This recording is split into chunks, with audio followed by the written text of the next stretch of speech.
Hi, everybody. Welcome back to Freaksense TV. I'm your host, Charlie Freak, all the way here in the jungles of Mexico. Actually, Colleen and I live high up in a mountain valley, so we have no jungles here. I don't even know why I just said that, but it's beautiful. Another wonderful sunny day in and amongst the rainy season. And it's an especially beautiful day because I get to follow through what I started with my good friend Mike Williams. And this is the second of my tribute podcast series. And this one is to a very, very special person. And this is Mark Devlin.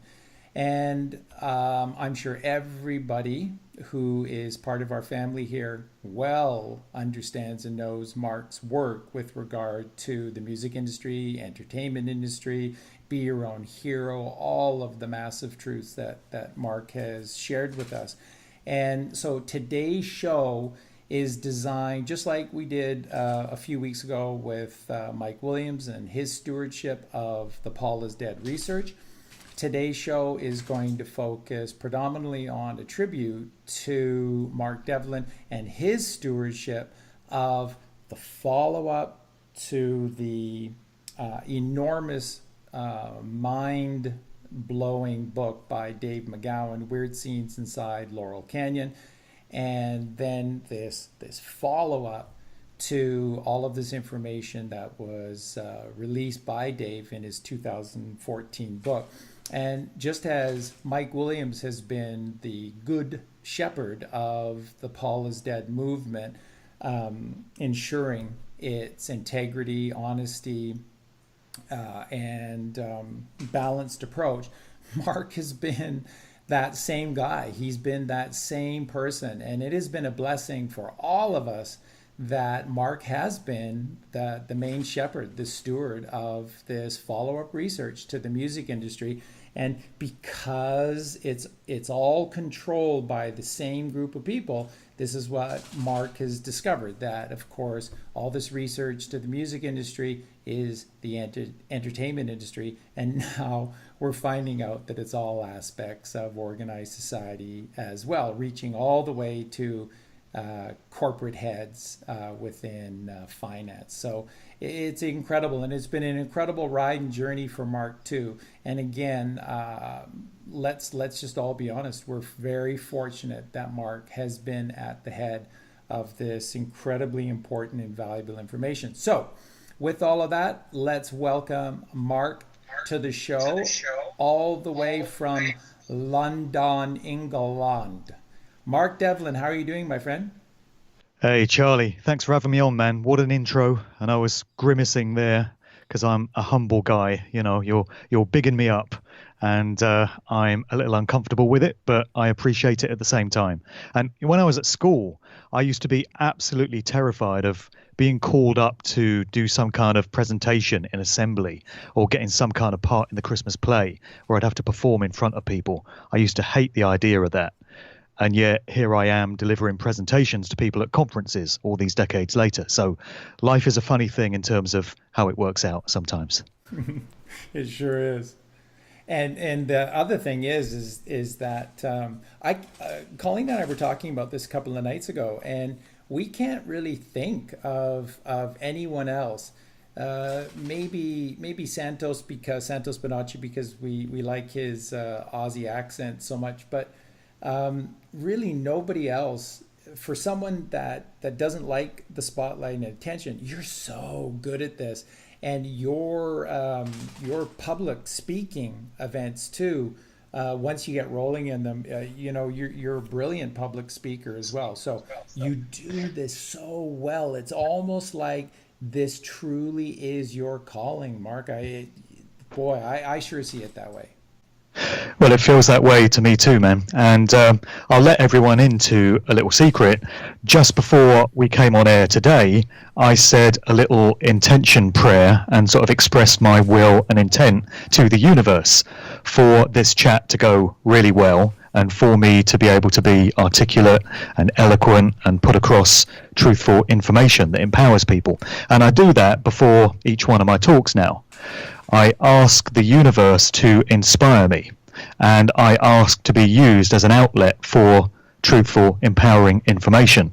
And I make it very clear that I'm serving only the true, genuine God of creation, and that nothing and no one else is to be allowed in. I make that stipulation. But it's a process that seems to work, because I usually come away from radio interviews and live talks very happy with how it went. So that's an important process in what I do. Plus the fact that I've studied speakers and presenters of this information who I greatly admire, and I've listened to the way they put information across in a very engaging way, and I've tried to emulate that and incorporate that into what I do.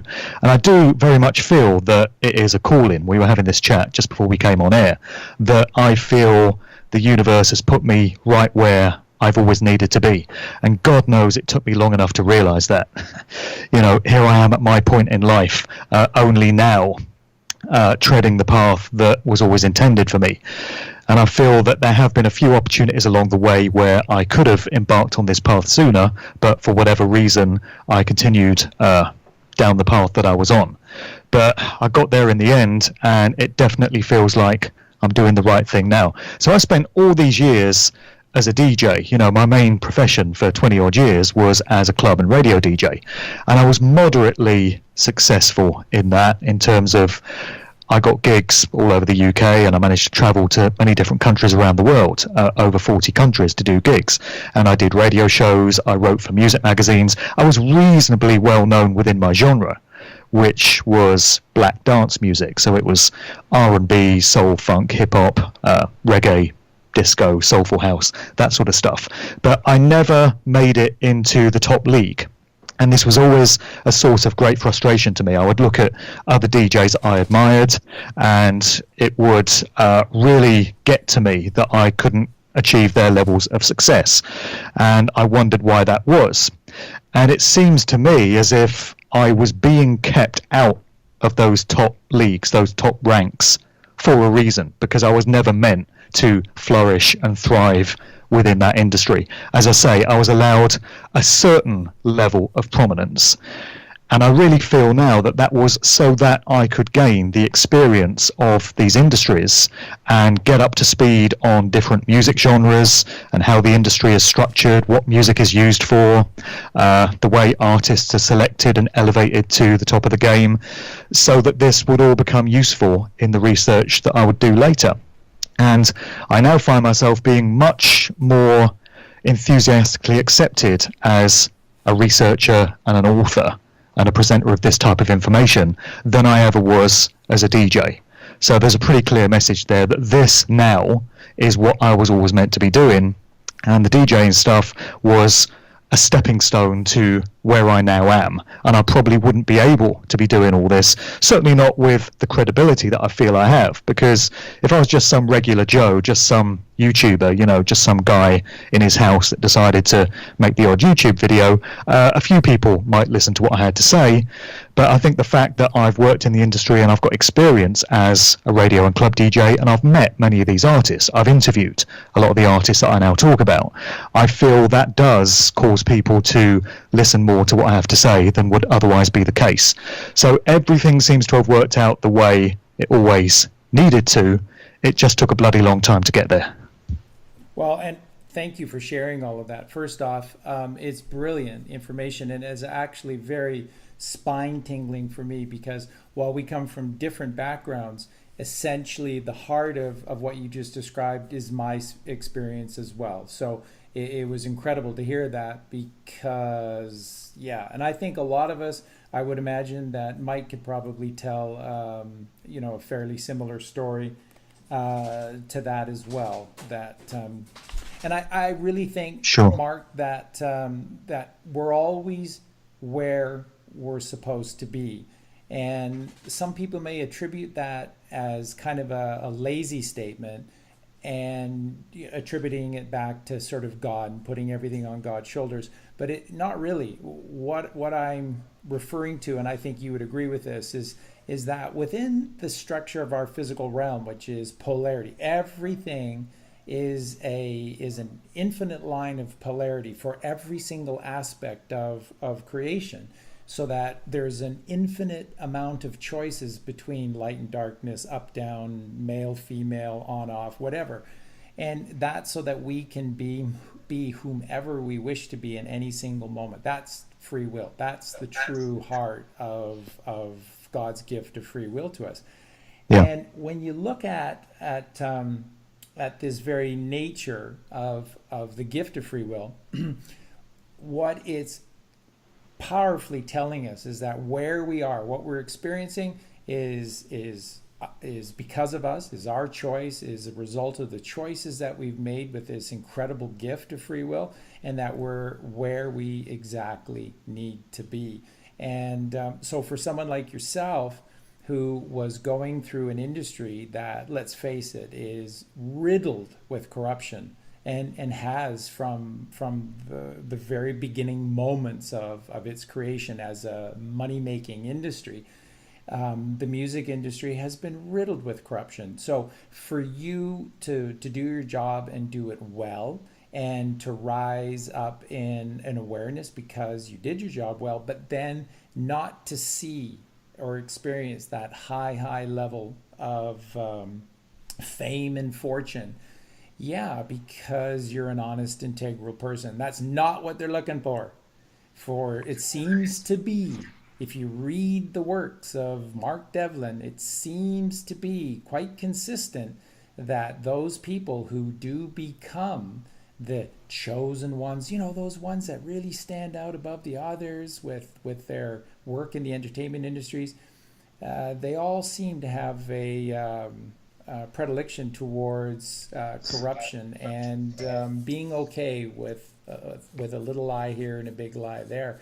And Yeah. that isn't you, and that hasn't been your experience. And also, again, just to hear you talk about, sending out your intention beforehand and making it clear in terms of who you are and what you want personally out of this experience.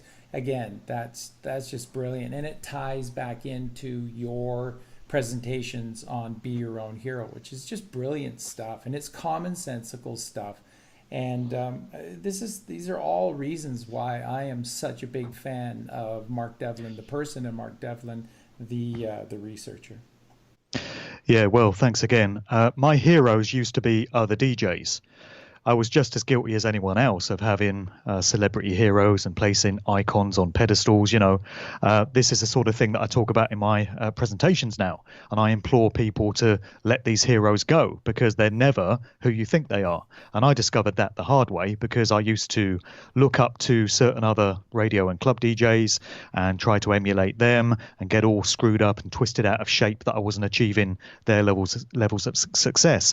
But I now see what so many of these guys are into. Many of them are MBEs or OBEs, which means they've sold their soul to the British honours system, the Crown Corporation and all of that. They've made that kind of affiliation, which is not very healthy for your soul, I would suggest. Then many others have just completely sold out to the corporations. They're pushing agendas. You see them pushing transhumanism. They're pushing artificial intelligence. They're propping up all these different social engineering schemes. So really, that's not where you want to be. And I see that now. But of course, I understand why people do have heroes and celebrities, because we all feel that our own lives are very drab and humdrum and unexciting. And we look to these people that are served up to us by organised society, that brilliant phrase that you use, which I've actually weaved into the narrative of my new book, which I know we're going to talk about later. But yeah, great phrase that, because it really sums up what we're born into and what we perceive to be normal, in inverted commas, organised society. Everything is set up for us and it's all mind control. But until we are given a reason to question it, we just assume that it's the way things go and that's what life is. And part of that involves all these heroes and celebrities that we're entrained to revere and think of as demigods. So that's a very difficult process for people to go through to get rid of all of that. But it's a big part of my work, as you say, because through the research that I've done, I've come to discover that anyone that is put out there in the public eye as any kind of influential figure has been placed there. Nobody gets to these positions on their own terms. And this is one of the reasons why I never made it successful as a DJ.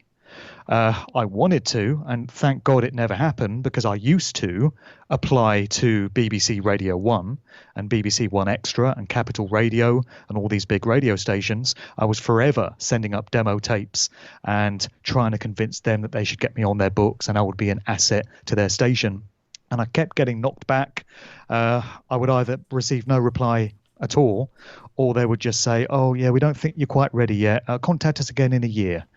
And I would even turn up at some of these buildings sometimes in London and go to reception and ask for the program director to come down into the lobby so that I could take him out to lunch, buy him lunch, and explain to him why it would be so great to have me on his station. That's how desperate I was for the success. But I've come to realize that I never made it big because I wasn't wanted. I wasn't selected. I was never a chosen one. And I'm very grateful that never happened.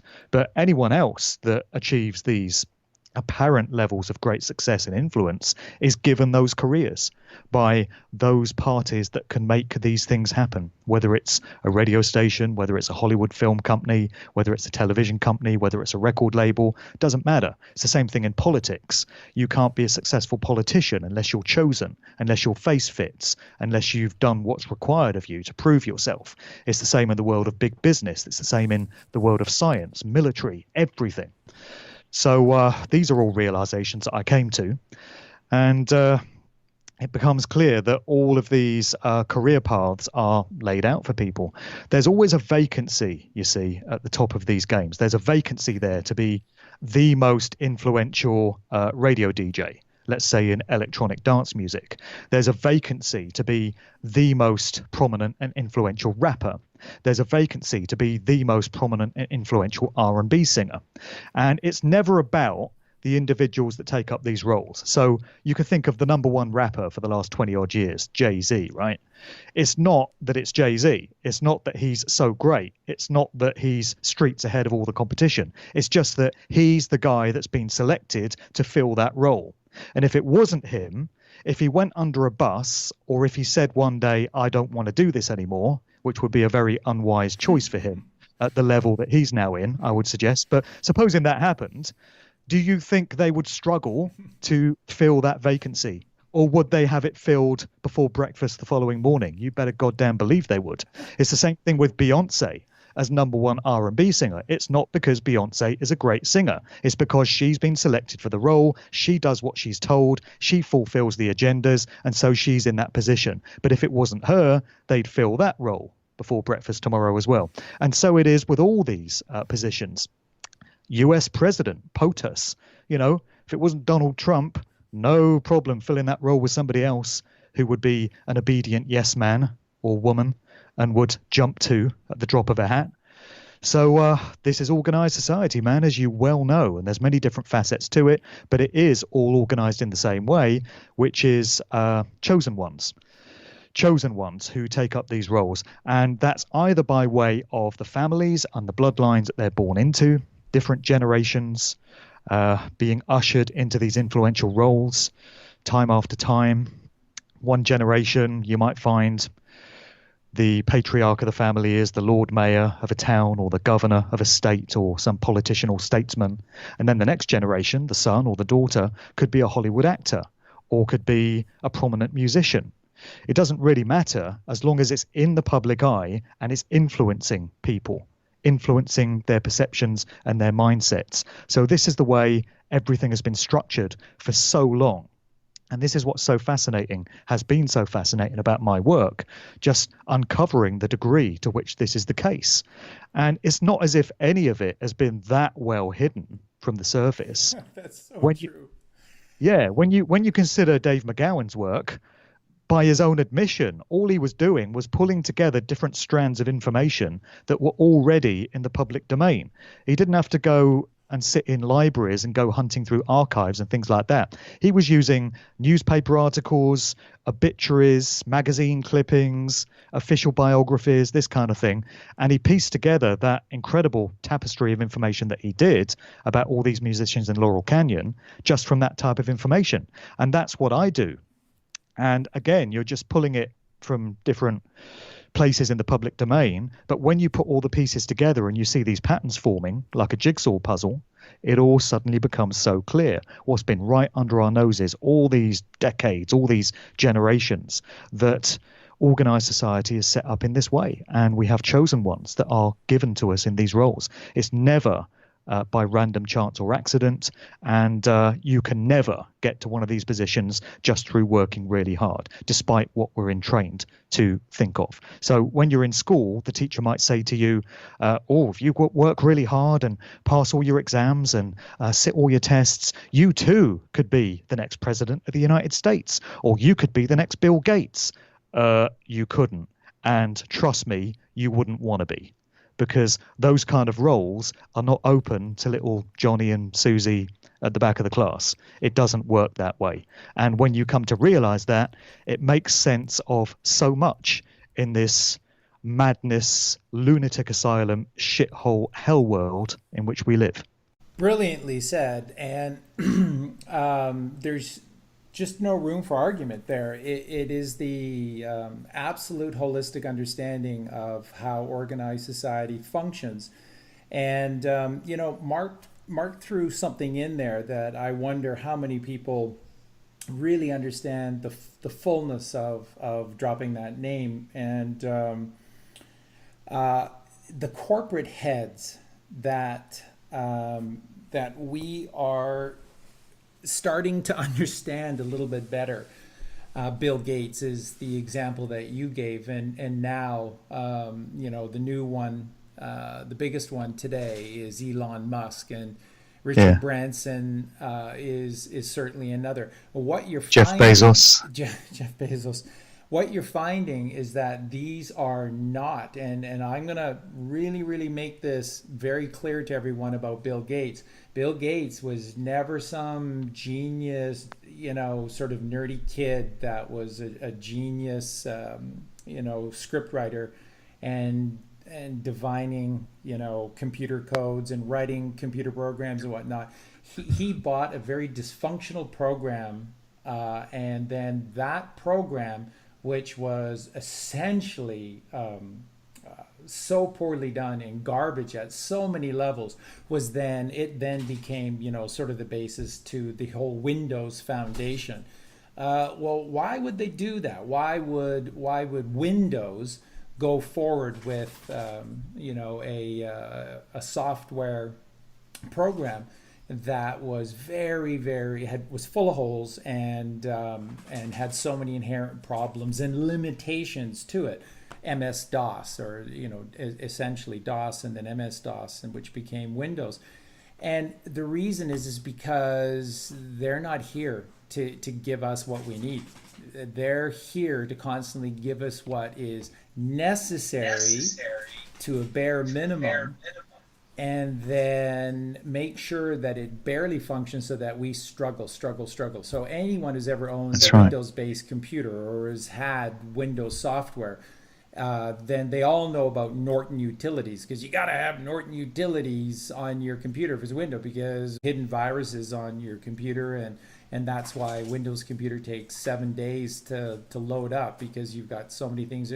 It's all designed to make you frustrated. It's all designed to make you think that the world is what they tell you it is, a big, ugly, shitty place you have no control over. There's nothing you can do. It was here long before you. You're a momentary blip. You exist. The best you can do is, find a cartoon or a TV show that you like and eat some pizza, and your life will be over soon enough, and that's it. You're worth. We're into the biggest lies of all here, right? We sure are, but that's what you see at the very heart of your research, is that everything that you've uncovered and tied together, it all leads to these people. And this is at the very heart of the entertainment industry, the mainstream, and it's at the heart of big business, commerce, economics, banking. And there you go. There's the control mechanism all tied together in one big ugly family.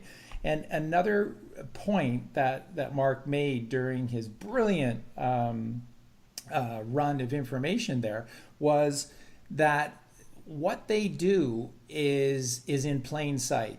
I think both of us agree that the reason that they do this is so that it gives them a pass for in terms of metaphysically gives them a pass for doing what they do in terms of controlling us.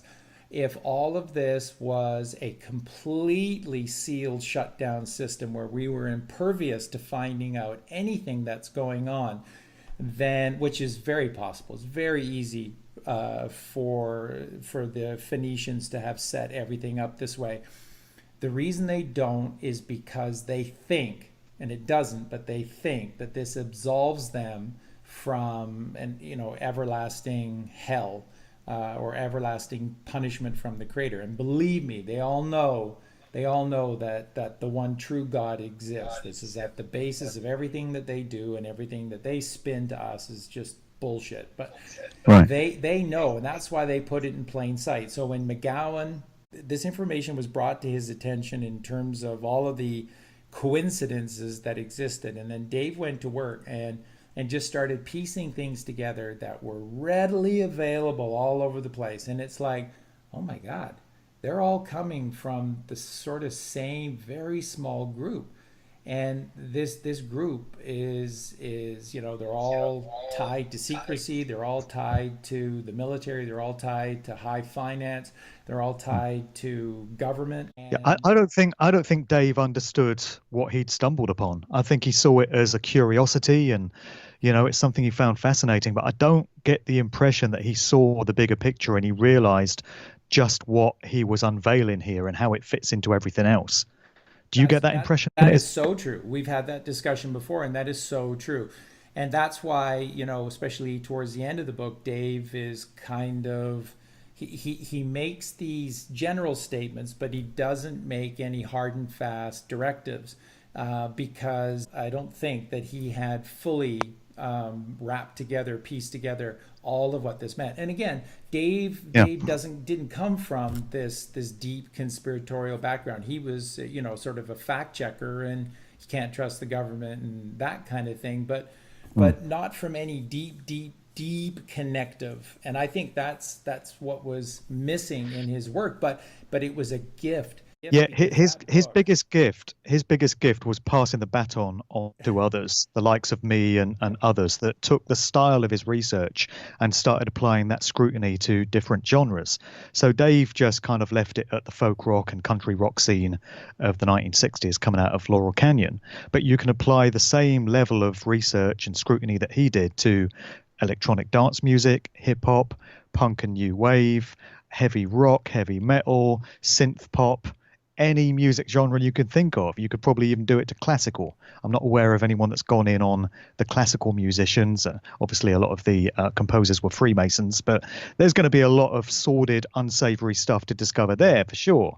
And I think many people are now embarking on this route as a result of Dave's gift, which was to show us that if you lift a couple of stones up and see what lies beneath, there's some pretty fascinating stuff there to be discovered. what you just described is really the last 5 or 6 years of our reality within the truth movement.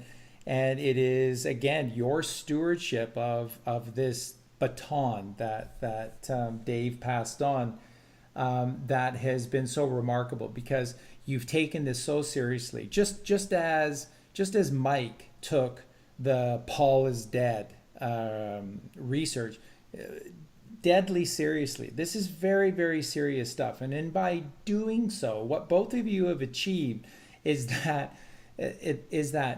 you've understood things organically and from the root. And therefore, when you apply the truths that you've discovered, both of you, when you apply them to something outside of Paul is dead or outside of the music industry is rigged, then you apply it to anything else. All the examples that you gave us, you go, oh my God, this is hand to glove. Everything that Mark just said with the music industry, oh my God, this is the entertainment industry completely. And then now we're seeing it's high finance and business, that it's politicians, that it is all aspects. And this is where my understanding came from of organized society being tied together because everything is a lie. This is a group that deals in what's called information. One of the best things that Santos Bonacci ever taught me was that first thing you got to get on your browser is a really good etymology site. And this is all relates back to what Mark and I were just talking about how they do things in plain sight, truth in plain sight. They have to. They think they have to. And Mm. the etymology of all of the words that they choose, like Elon Musk, is if you do your own research on those words, it's a dead giveaway that he's not an authentic creation, that he's been propped Anagram of up. lone scum. Yep. Just a coincidence, I'm sure.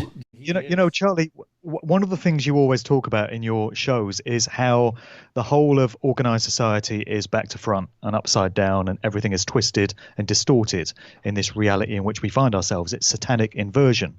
And what you were saying there about these people that are selected for these roles, whether it's politicians or Hollywood actors or TV presenters or singers or whatever, here's another expression of everything being back to front, because we regular Joes, us masses, the great unwashed, the goyim, whatever, are entrained to look up to these people and think how much better their lives are than ours. This is the whole basis of celebrity magazines, all these tittle-tattle gossip magazines that women love to read. And even guys that idolize DJs, like I said earlier, or sports stars, or whatever it is. The implication is that you should try and be more like these people because they're successful, they're rich, they've made it in life. Your life really sucks compared to theirs. So do what you can to be more like them. But when you actually think about what the daily reality of these people's lives is, it's basically pure hell. Because somebody like, we could take it to extremes and look at the British royal family. Well, German, but you know what I mean. And any member of the so-called royal family is not free to decide they want to go down the pub for the night on a Friday night. They want to go and listen to some live music down the local pub, have a couple of pints, have a curry on the way home. They can't do that. That choice is not available to them.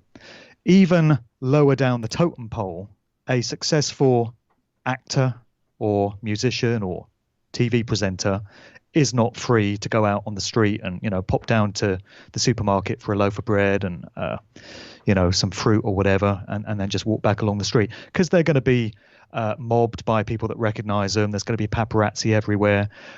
So that's something that you and I can do. We can nip out and walk down the road and go to the park whenever we feel like it. But these people can't, because their every move is being scrutinized in the media.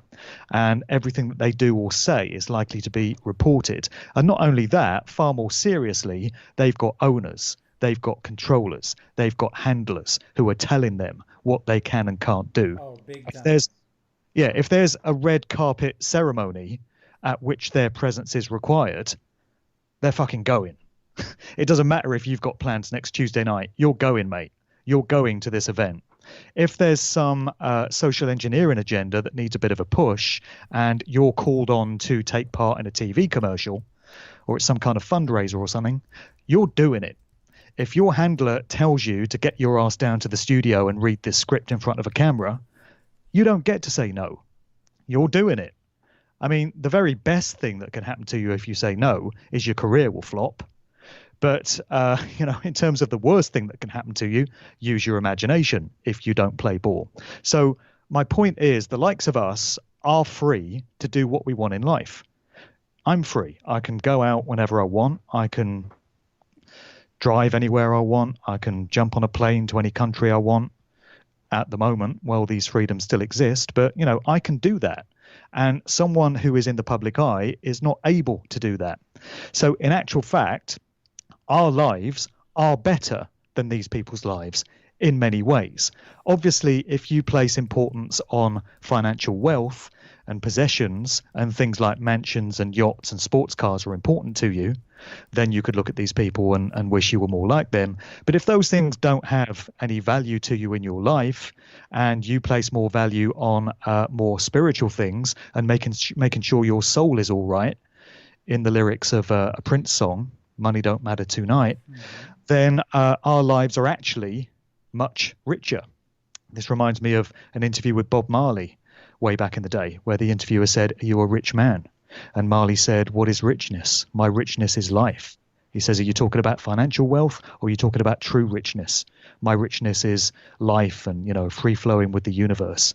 So when you look at things from that perspective, us, with our drab, humdrum, ordinary little lives, are actually in a far better position than these people that we seek to emulate.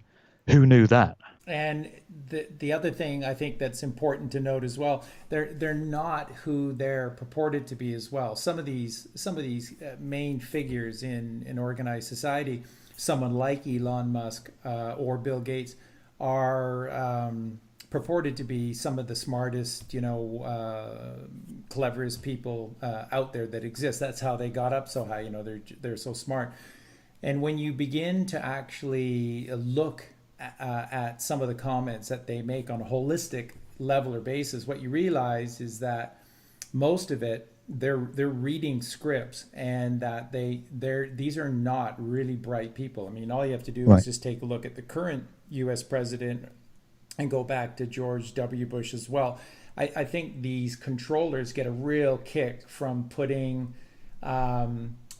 really slightly below normal, below average individuals into these higher positions, because they're trying to make a statement by doing so. So Well, you're we've just looking had at these. Boris Johnson. We've just Oh, had Boris Johnson put in as British Prime Minister. So, wow. with Boris and Trump running the world, what could possibly go wrong, right? Exactly. And how anyone in this day and age could think that either of those two individuals have any connection to the common man, or are free radicals, free agents that are capable of making any decision that they see fit. I mean, you honestly just have to be completely out to lunch to think those things. The other thing, Charlie, is that a lot of these people are mind control programmed.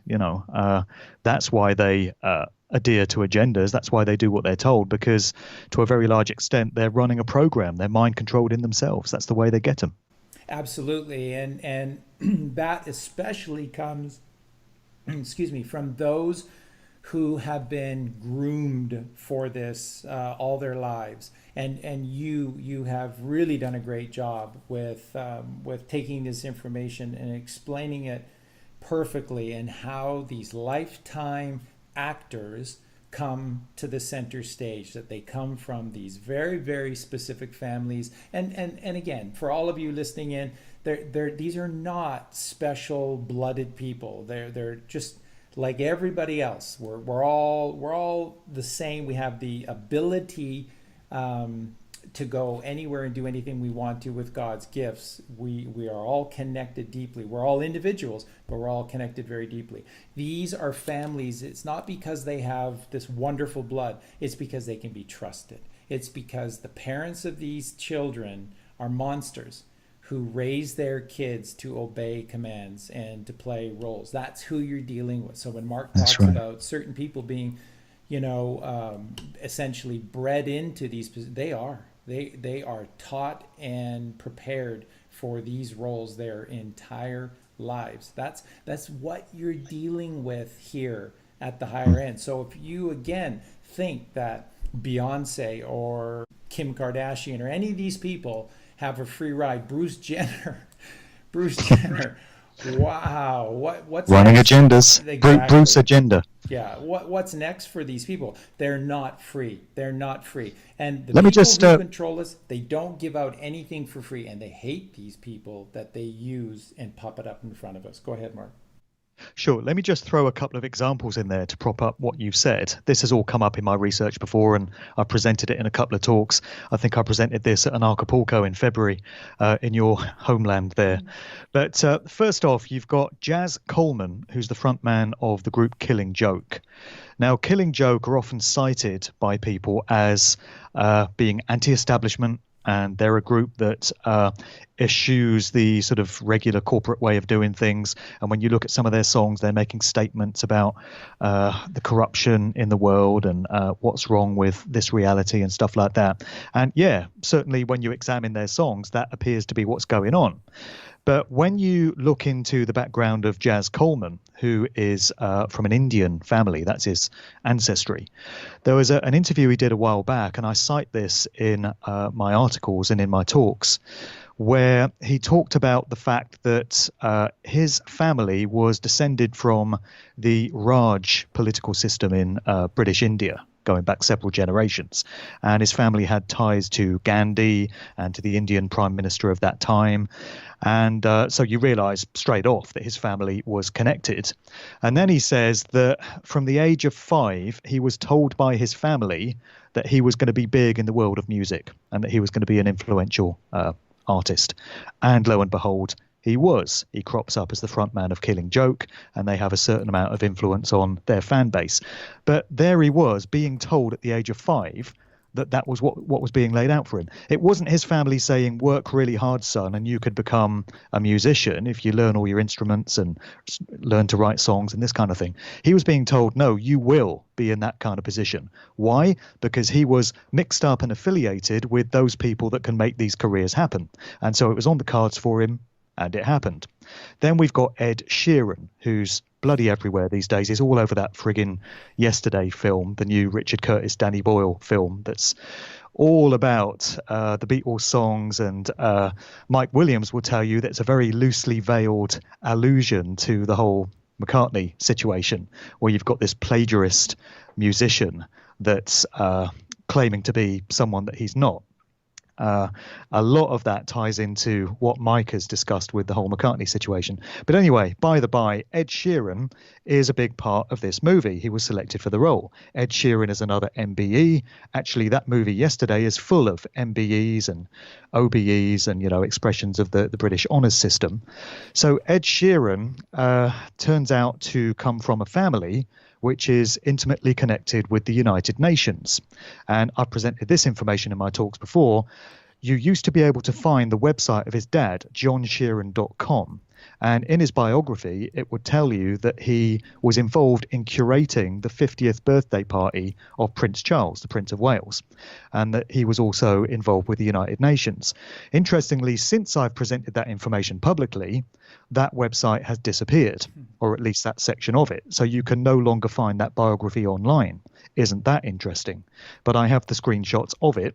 And this goes some way to explaining why it is that Ed Sheeran is so bloody popular, despite the fact that he's a mediocre musician at very best, in my personal view. A few years ago, you had this awards ceremony in the UK that was known as the MOBO Awards, Music of Black Origin. And I studied this very closely from its inception in the mid-90s. It was supposedly designed to give awards to musicians and producers and executives within the black music field, different expressions of it. And the first 2 or 3 years, it was reasonably credible, and it gave out awards to people that were highly deserving. But then a little bit further down the line, you started to notice it was becoming very corporate and very establishment. Its founder and head of MOBO, Kanya King, became an MBE herself. So there's a red flag for you.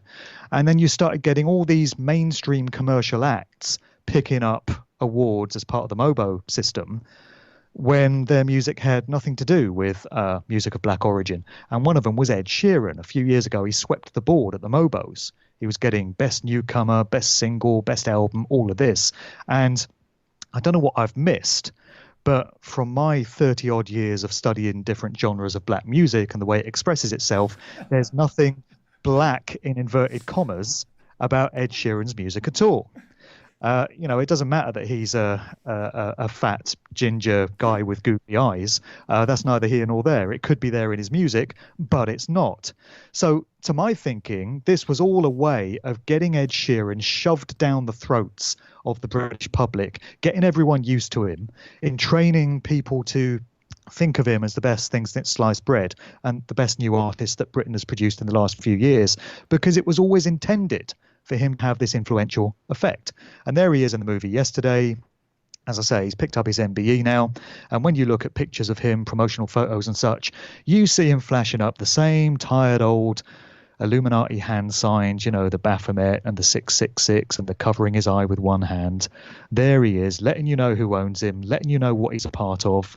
And he's just another lifetime actor. And he was born into it. He was born into a family where it was always on the cards that he was going to be a tried and trusted individual that was going to be ushered into one of these influential roles. Like I said, they never leave it to chance who's going to fill these positions. They put their own into these positions. And as I said earlier, again, if it wasn't him, it would be somebody else. Yeah, absolutely so. And that that's just so funny.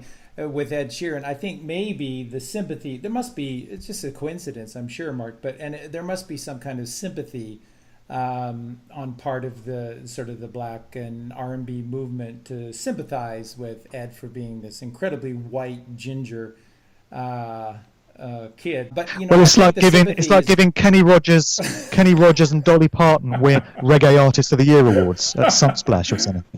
yeah, man. Yeah, man. But I think it's probably sympathy for Ed Sheeran because being from New Zealand, hanging upside down, being held to his bootstrings by gravity. That I think they probably feel very sorry for all those upside downers down under, and that's probably where a lot of the sympathy for Yeah. Ed Sheeran Thank comes God for from. gravity, eh? Exactly. And, another great example, and you have done some great work with exposing, like you said, nobody's really touched classical, but I can guarantee you, the classical music genre was completely infiltrated because virtually all of the composers were from Masonic families. Oh, for sure, And yeah. and also it was the classical music industry that changed the very natural tuning of music from a 432 hertz to 440 hertz. It was the classical music industry that did that, which the rock and roll industry, when it was founded, it became virtually all just 440 hertz. Again, just taking away from God's vibration, the natural vibration of Mother Earth, and getting into something that's man-made. And a really great example, what you did was getting into even like the punk, in particular punk and the new wave movements. And a really good example of that, very quickly, is Joe Strummer from The Clash. Joe Strummer was born John Graham Mellor, and he was born in Right. Ankara, Turkey. And his father was a player of the game. He was a British diplomat, and he was an ambassador for various countries. And so Joe was born abroad, born in the Middle East, traveled all throughout the Middle East, and then goes into the music industry. And the Clash becomes sort of the forefront of not just the British punk movement, but really the world punk movement. And does that sound like anybody else you know from another band? Father was, the kids were born in Lebanon. The father was Right, a right. The CIA. Copelands, right? Maybe just Yeah. the Copelands a little bit. And you sort of see, and then right at the very heart of the British punk movement is the Clash and Joe Strummer. And hey, listen, I'm a big fan of. I grew up listening to the Clash, and I was a big fan of Joe Strummer because I really felt that he was someone that could not be bought and sold. But everything has to come into question. You have to take a hard look at everything when they all seem to come from the same ties. So why was it? Why was it? Great example that I use really quickly again, Mark, all the time with American rock and roll music. The answer to the Beatles in America were the Byrds. The Byrds were the very first big American act to respond or reply to the Beatles and the Stones. And a real key player within the Byrds is David Crosby. And, do a little Right. research on what David's real name is and who his family is and where they're David tied. Van Cortlandt. Exactly, and whom they're tied to. And again, I grew up just loving David Crosby so much. And again, for the same reason, you couldn't buy off David Crosby. His music is some of the most creative and important, brilliant music that ever done. He didn't write a ton of songs, but they were all brilliant. But same thing. When they all come from these same ties, you have to stop, drop, roll, and start all over again and take a hard look at the core of these people. That's right. It's harsh information, man. And it's not welcome when people come across it. But you've got to ask yourself how likely it would be that a group as influential as The Clash would not in some way be controlled or, serving some agenda. When you look at all the other groups in these scenes, and you can see evidence of the fact that they were created. The Sex Pistols, for instance, were an artificial creation. Anyone can see this in terms of Malcolm McLaren having put together that whole lineup. And there's all kinds of questions about John Lydon, Johnny Rotten's background, when you get into some of the things he's talked about in interviews about having attended kinky sex parties at the House of Commons when he was a young lad. Hello? That's a bit strange, isn't it? Isn't that a bit of an unusual background for a punk musician to end up with? So then you look at all the other influential acts in these scenes and you come to realize that they wouldn't let just one group slip through the net. They wouldn't have all these controlled acts, but let one group express itself freely and put whatever messages they wanted into their music. Let's be realistic about this. Let's be grown up. Let's be mature. Let's be adult. You reach a certain stage in life where you really do have to let go of all this nostalgia from your youth. One of the saddest things that I see to me is when you go to a club or a dance music rave and you've got old grizzled ravers in their 50s and 60s still acting like they're 18. They're still up there on the podium and they're still wearing all the gear and they're still responding to the music in the same way. And you think, mate, come on, look, you're 64. You really should have moved on in life now. There's a British researcher by the name of Ian Crane, and he gave me some wise words a few years ago. He said, if you're still doing at the age of 50 what you were doing in life at the age of 30, you've missed a thing or two about what life is trying to teach you. In other words, you're supposed to mature and move on. And part of that involves letting go of all these icons and these heroes that you held in your youth. It's completely understandable that you would have these heroes when you're in your teens and your 20s and you're coming up in life and you're finding your way in the world. We all do. It's part of this life experience that we go through. But you are supposed to learn from your mistakes. You are supposed to lift the veil and see what lies underneath. You are supposed to discover truth if you're going to have a full holistic life experience. And that is going to involve letting go of some of these acts. So people need to ask themselves how likely it is that the son of a politician, a diplomat, i.e. Joe Strummer, would end up in a group like this. How likely is it that that's what the son would do when that had been the father's profession? And I know people will say, well, these things do happen and they can just chalk it up as one of those happenstances in life. And yeah, if you had one or two examples of this, you could chalk it up as, oh, well, maybe the guy was being rebellious. Maybe he didn't stand for his father's values. This is what you hear time and time again. You got Tim Westwood, the prominent hip hop DJ in the UK, and his dad was an Anglican bishop, the Bishop of Peterborough. And people say, well, the reason Tim became a hip hop DJ and got involved with all these rap crews is because he was rebelling against his father's values, And again, if that was an isolated case, you could say, well, yeah, that might be what it is. Tim Westwood was public school educated, came from a very upper middle class background and ended up hanging out in all these ghetto spots with rappers, promoting the burgeoning hip hop scene in the UK. But it's not an isolated incident. You can look at Jerry Dammers of the Specials, one of the very prominent groups coming out of that two-tone movement at the end of the 1970s. It was post-punk. It was taking ska and rock steady styles, coming out of Jamaica and fusing it with the punk and the new wave sentiments of the time. And it created this whole movement called two-tone, which was supposedly all about bringing black and white youths together to party and enjoy music together and quashing all the violence and all the social strife, which on the surface of it sounds like a really noble cause. But then Jerry Dammers' dad was also an Anglican dean in the church there. So you think, okay, well, maybe Jerry was just rebelling against what his father did. But you find example after example after example of the dads of these musicians and these influencers of society being politicians or mayors or governors or statesmen or diplomats or working for the intelligence services in the case of the Copelands, and so many other jobs where dad was part of the British establishment furniture.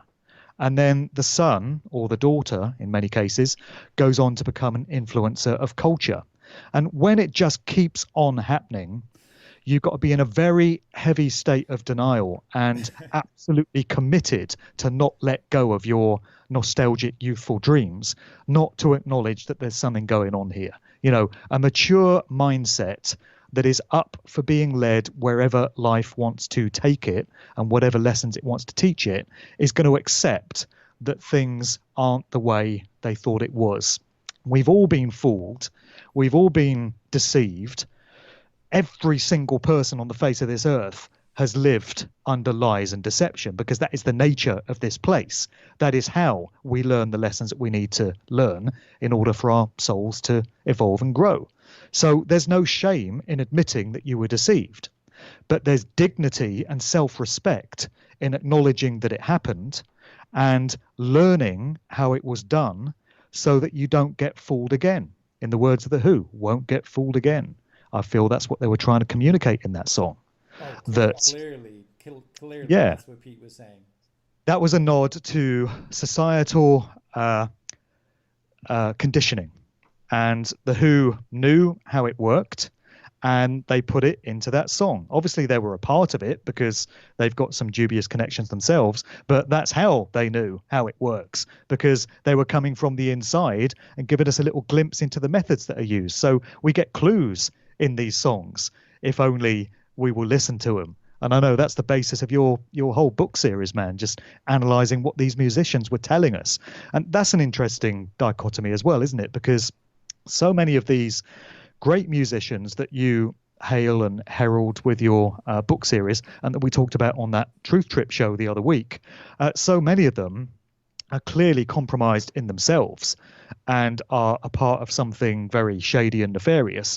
And yet they're communicating great liberating truths in the lyrics of their songs as if they're being allowed to do so. They're giving us the opportunity to understand these truths. But how many of us see them for what they really are? Well, and thanks for bringing all of that up. And this is part of this new series that I'm going to be doing once I complete and get finished editing all of this backlog of the podcasts that have to come out. I'm going to be starting this new series, which essentially will help to bring more of a spotlight upon the book series that I did. And this is the Gnostic Warrior series, and these are the people that are very much, and I'm going to just say it flat out, they could tell the same story as Mark Devlin. These are people that did great things in their industry, in their genre, with their work. They rolled up their sleeves and they dedicated themselves to expressing themselves and creating great music and expressing themselves as honestly, integrally as they could without being stifled, without being murdered. And that's what these Gnostic warriors are. And there's a lot of examples of them, and I'm going to be bringing them out in the series. And that's what you find with someone like Mark Devlin as well. Didn't make it big because Mark didn't apply to the vacancy that he talked about that's available. It's always available. There's always a vacancy, a spot available for those who have a certain moral ambiguity. And when you don't, then you do the best you can do. And the best you can do within these industries that are set up from the beginning not to make money, these are the people that print all money or create zeros and ones on a computer. They're the ones that create all money into existence. So they don't do shit for money, folks. None of this is being done for money. So when you talk about the music industry and the entertainment industry and politics, they're all in it for the money. No, they're not.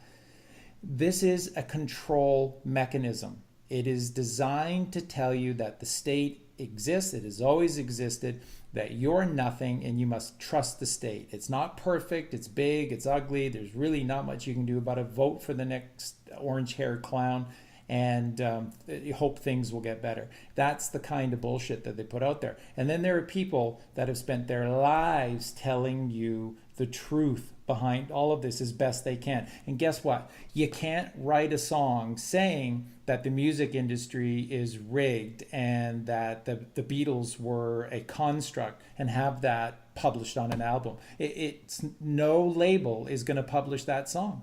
Not one. So how do you then say that, folks? This is what you need to just really sort of wrap your mind around.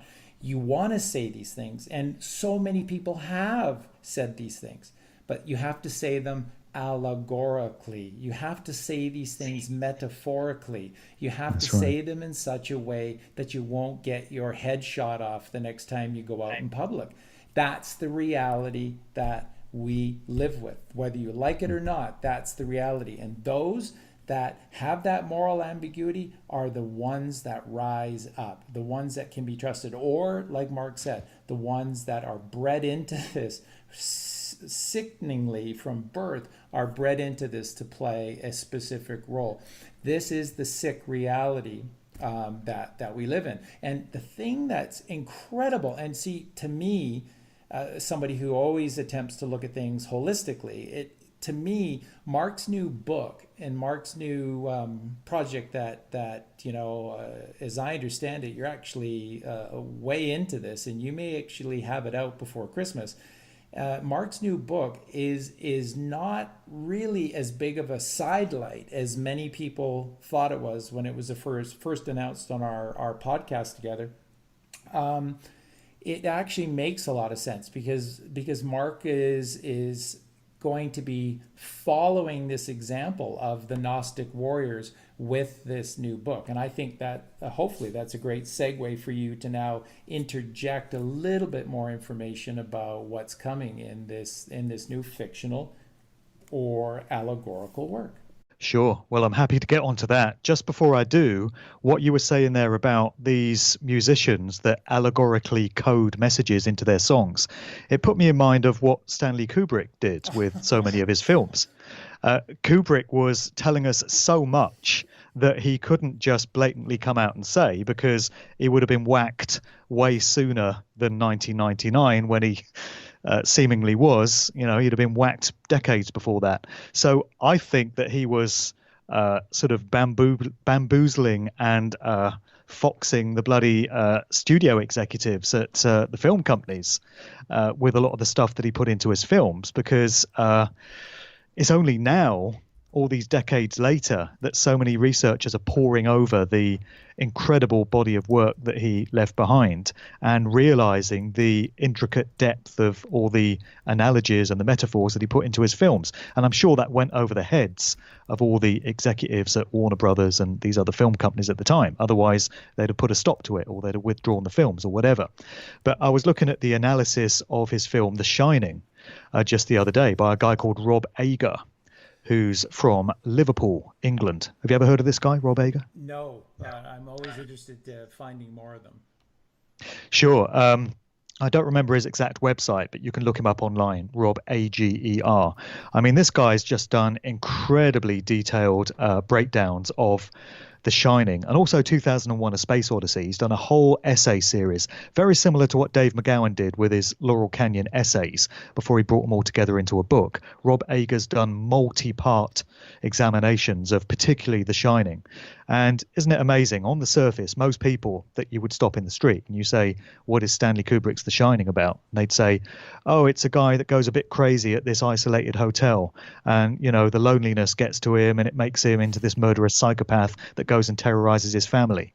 That is the absolute exoteric base level explanation of what is going on in that movie. And famously, Stephen King, who wrote the novel The Shining, was reportedly very pissed off with Stanley for changing so much of the narrative and putting so much in and leaving so much out. Stephen King said, well, my story doesn't make any sense anymore because of what he's done with it. Yes, because it wasn't supposed to make sense on that level, on that surface narrative level. What he was doing was encoding so many allegorical messages in there. So Rob Ager breaks all this down, and I'll let people find his work to look at some of the things he's saying about it. But, he's saying it's not about this guy that goes crazy in this remote hotel. It's about generational child abuse, sexual abuse, pedophilia. This is getting back into the notion of bloodlines again, generational bloodlines, and what gets passed down, through generations, through the same families. Because when we get into these elite types, so-called, we find that trauma-based mind control and satanic ritual abuse and sexual abuse is woven into the very fabric of these families and how they operate, and it has been for generations. This is how they get down. It's sickening, it's horrific, and for people that haven't spent more than 5 minutes looking into it, they're going to dismiss it automatically out of hand and say that's impossible, it can't possibly be true. But do the research, look into it. There's multiple information available to show that this is very much a part of so-called elite society, and Stanley's communicating that in the surface narrative, or beneath the surface narrative, of The Shining. He's also looking at dream states and hypnosis and altered consciousness. It's all right there in The Shining, but you wouldn't know it unless you apply very deep levels of scrutiny to what's going on, and also watch it multiple times. You go and see it in the cinema, you're not going to pick all this stuff up in the first viewing. So this is a segue into talking about my book, because although I know I'm going to get nowhere close to the genius, to the master that was Stanley Kubrick in encoding metaphors and allegories into my story, I have used him as an inspiration to get all these elements into the story. So it's called The Cause and the Cure. And that's wordplay around the title of a house music record that came out a few years ago by Fish Go Deep, and that was called The Cure and the Cause. So I've just reversed that for the title. And I feel it really sums up what is being communicated through the book. So on the surface of it, it appears to be a crime novel. It's a murder mystery thriller, and it's set in Oxford, which is the town of my birth, in 1990. So it's timed to come out very early next year, although, as you alluded to there, the writing of it has been going so well, and I've really been cracking on with it to the point that I reckon I can get it out this side of Christmas. But it's marking the 30th anniversary of the time frame where the story takes place. So it's through 1990 and then into the early part of 1991. And then there's a prologue at the end, which is set in 1996, which lets you know what happened to each of the characters. So it's got levels to it. And anyone that wants to read it as a straight murder mystery thriller, if they like that genre of book, I like to think they're going to get something out of it. They're going to find it hopefully exciting and thrilling on that level. Also, it's loaded with local detail from Oxford. Many existing places are referenced in it, many aspects of the university and the different colleges and the parks and pubs and restaurants and streets crop up in the story. So anyone that's ever lived in Oxford or has visited is going to recognize all of that. So hopefully it's going to appeal on that level. And it's full of period detail from the time, 1990. And the main thing that struck me in putting together that aspect of it is how quickly the insidious march of technology has taken us all over in the last really 20 years. You could take it back to 1999 and just look at what society was then compared to how things are being done now. But you take it all the way back to 1990, and a big part of this story is set in a radio station. So the central character is a female reporter who works in the newsroom of this radio station. And it would have been very easy for me to have made the central character a male. a male reporter. But I set myself the challenge of structuring the story around two females, actually. So you've got a female reporter and you've got a female cop. You've got this other young woman who has become a detective constable in Thames Valley Police Force. And I'm sort of juxtaposing both of these women's stories as they come to realize that the whole of Oxford establishment and society, and of course, Oxford is a university city. Oxford and Cambridge are the equivalent of Harvard and Yale, basically, for American listeners. They are the very seats of establishment where all the elite types go to get their education, so-called. That's where all the prime ministers and all the statesmen and all the dignitaries and the lords go to get their indoctrination. It all happens in Oxford. So gradually, these two female characters come to discover that the whole setup is corrupt to the core.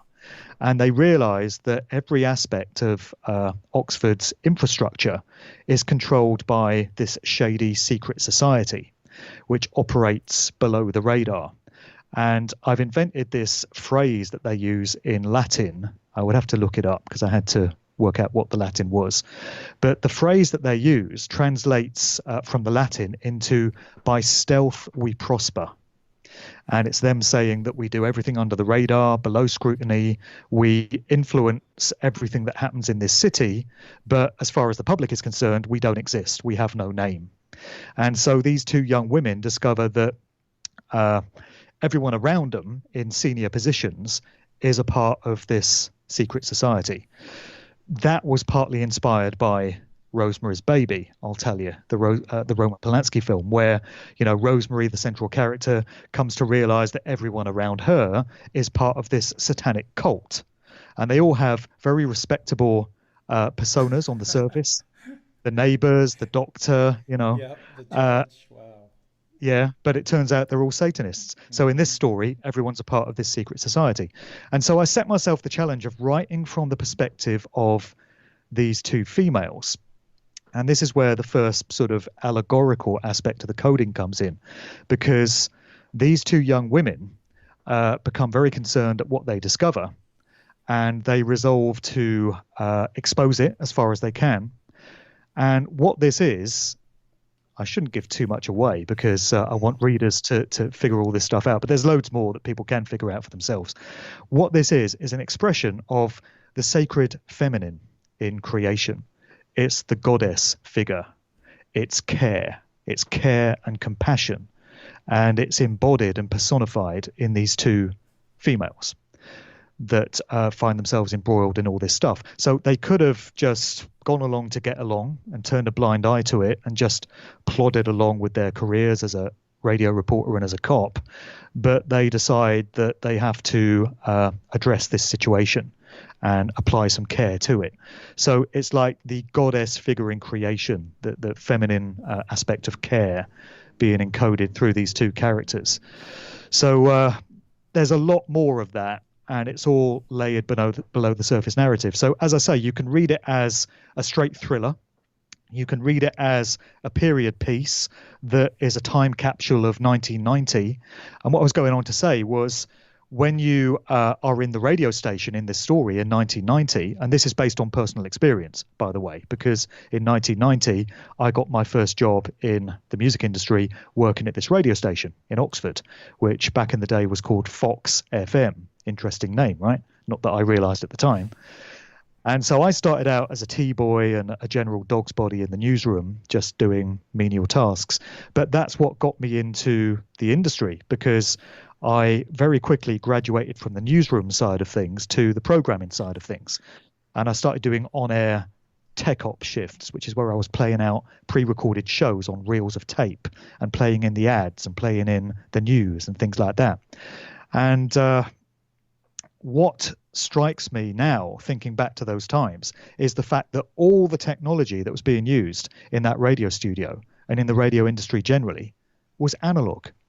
There was nothing digital there. That's right. All the music was being played off vinyl. So the daytime radio jocks would come into the studio with a bunch of 7-inch singles, and they'd put them down on the platter of a turntable, cue up the stylus, and that's their record that they're going to play. Then all the ads and the jingles were on what were known as cartridges. So this was a length of quarter-inch tape, which you would get off one of those big reels, and it was looped together in this plastic cartridge, and then you'd insert the cartridge into one of these special players, and it would play this loop of tape and what was on it, and then return it to the same point on the loop. And this was all analog as well. It was just reels of tape. Then pre-recorded shows were on literally reels of tape. So you'd cue them up and you would edit on tape. The news reporters would edit their news bulletins, their reports, by getting a razor blade, an actual razor blade, pulling out the tape, using the razor blade to cut into the tape, pull a length of tape out, throw it away, get a tiny little reel of sticky adhesive tape, and then stick together the two bits of tape to make it flow again. And that's the way editing used to be done. Yep, These are all splicing. tasks that, yeah, splicing. It's now done on computers. They emulate that task. But back in the day, people were actually doing it with razor blades. So this is something that really struck me, just how far technology has moved, to the point that, you know, anyone that was born after probably 1990 or let's say 1995 would have no clue about these technologies. You know, many of these people have probably never seen a vinyl record. They don't know what a cassette is. They would have no idea what a reel of tape is. They would see the way things were being done in 1990 as prehistoric and just absolute Luddite. And yet only 30 years ago, which is not actually that long ago, this is the way everything was being done. So again, you can view the book from the basis of nostalgia if you want to wallow in those times and revisit everything that was going on. And there's a subplot below the surface as well, which is all about the acid house and rave scene that was starting to blow up in England. So 1990, you had all these big open air raves happening in fields where it was this new wave of electronic dance music coming off the back of the acid house scene, and drugs were everywhere, notably ecstasy, which is known these days as Molly or MDMA. But there was an absolute influx of ecstasy everywhere. So you got this subplot where this dance music scene is thriving, and the police are trying to shut down unapproved raves, but they're allowing the approved ones to go ahead. And this ties into my research in recent years, where I've come to discover that the whole of the acid house dance music scene, that big youth culture revolution, which is what we thought it was at the time, was to a very large extent controlled and infiltrated by government and military intelligence aspects.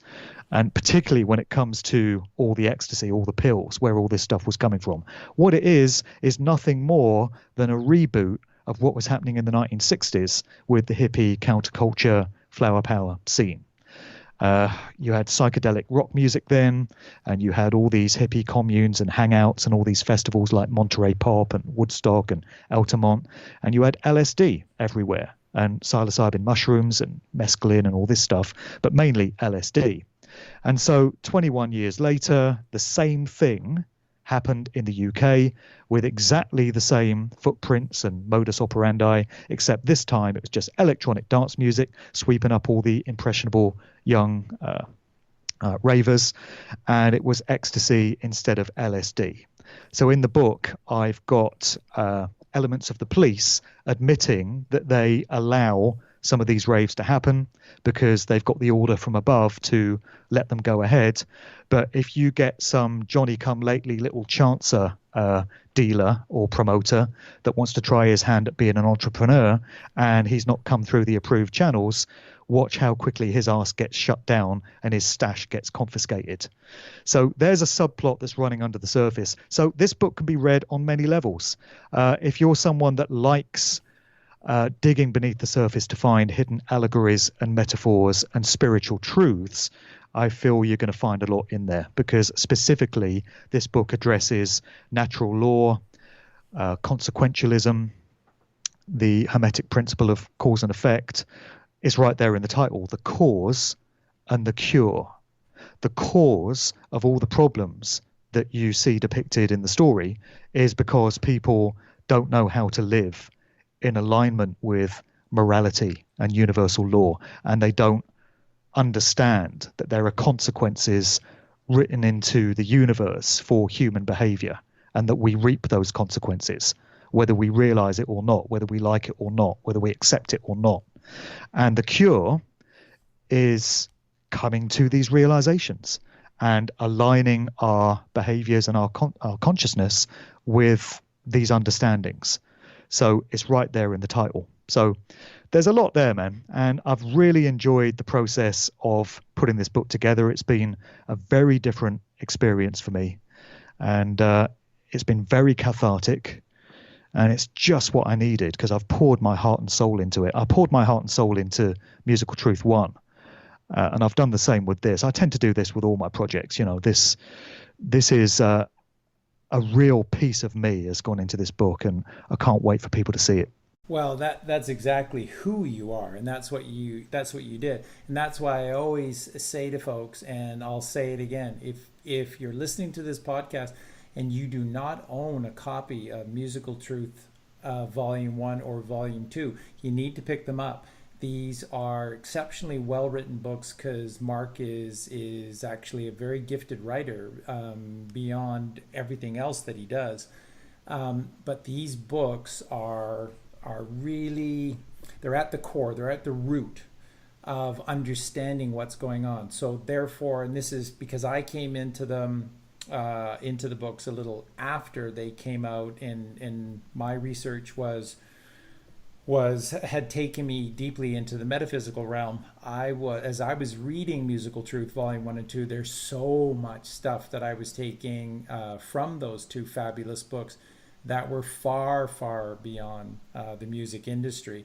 And that's because Mark sees things holistically. And that's why I said, leading into that wonderful description by Mark, was that this, for me, was not as big of a departure from what most people thought Mark was doing, because Mark is someone that sees things holistically, and therefore you're looking at the root. So therefore, if you're looking at the root, you can understand what the problems are, and therefore you can see what the solutions are. So the cause and the cure makes perfect sense. And as Mark was saying, this does deeply encode the basis to all of our reality, physically or metaphysically, and that is the Hermetic principle of as above, so below, as within, so without, as with the universe, so with the soul. This is how everything works and functions. And just listening to you talk, it just, oh, wow. I'm already just part of my consciousness is just yearning to be able to read the book, because I know it's just going to be absolutely fabulous. And again, you couldn't be tackling a bigger or more important subject. And let me rephrase that, not a bigger, but a higher ascension of consciousness. There isn't anything above this understanding that we've been lied to, and that the answer to everything is becoming what you were meant to be. And that is someone who's supposed to pull at the threads of organized society and look at all of these errors and these coincidences and these problems that exist, and keep pulling and pulling and pulling until you see that there's a little old man behind the curtain speaking into a microphone or a megaphone, blasting out all of these fearful thoughts. They're in control. There's nothing you can do, and that's not the truth. So it's just brilliant. And tying it in, this is something that I also picked up on right away, knowing a little bit about or doing research on the college, the two principal college campuses in the UK. And I thought that was great, comparing them to Harvard and Yale, because the Oxford and Cambridge, they're the Harvard and Yale of the British establishment. And it's really important that people understand why Mark is setting it here. And ask yourself this with regard to the hippies in the 60s. Why was Woodstock in upstate New York? Why was the center of the hippie love peace San Francisco? There are just powerful reasons, and the reasons are very limited and few as to why it was upstate New York and San Francisco. These are owned, controlled areas. Anton LaVey was already there in San Francisco waiting for all of these hippies and celebrities to arrive. All of these covert establishments that were handing out acid for free, everybody was there ready, ready, ready for all of these innocent kids to come along and get swept up in what they wanted, which was control. Timothy Leary had his rented out his famous house in upstate New York, and what was he doing? He was just handing out huge amounts of LSD. So this is why there are no accidents why it was upstate New York, Woodstock, or San Francisco. There's powerful reasons why. It's brilliant, Mark. Yeah, thank you. Oxford is a very interesting location to get into. For instance, you've got the River Thames that flows through Oxford. So it comes out of its source, which is out in Gloucestershire somewhere, and it flows all through Oxfordshire and out through Berkshire to London. Everyone knows the River Thames through London, of course. Then it flows out into the sea. But as it flows through Oxford, it's known as the Isis, and it has been for generations. It's known as the River Isis.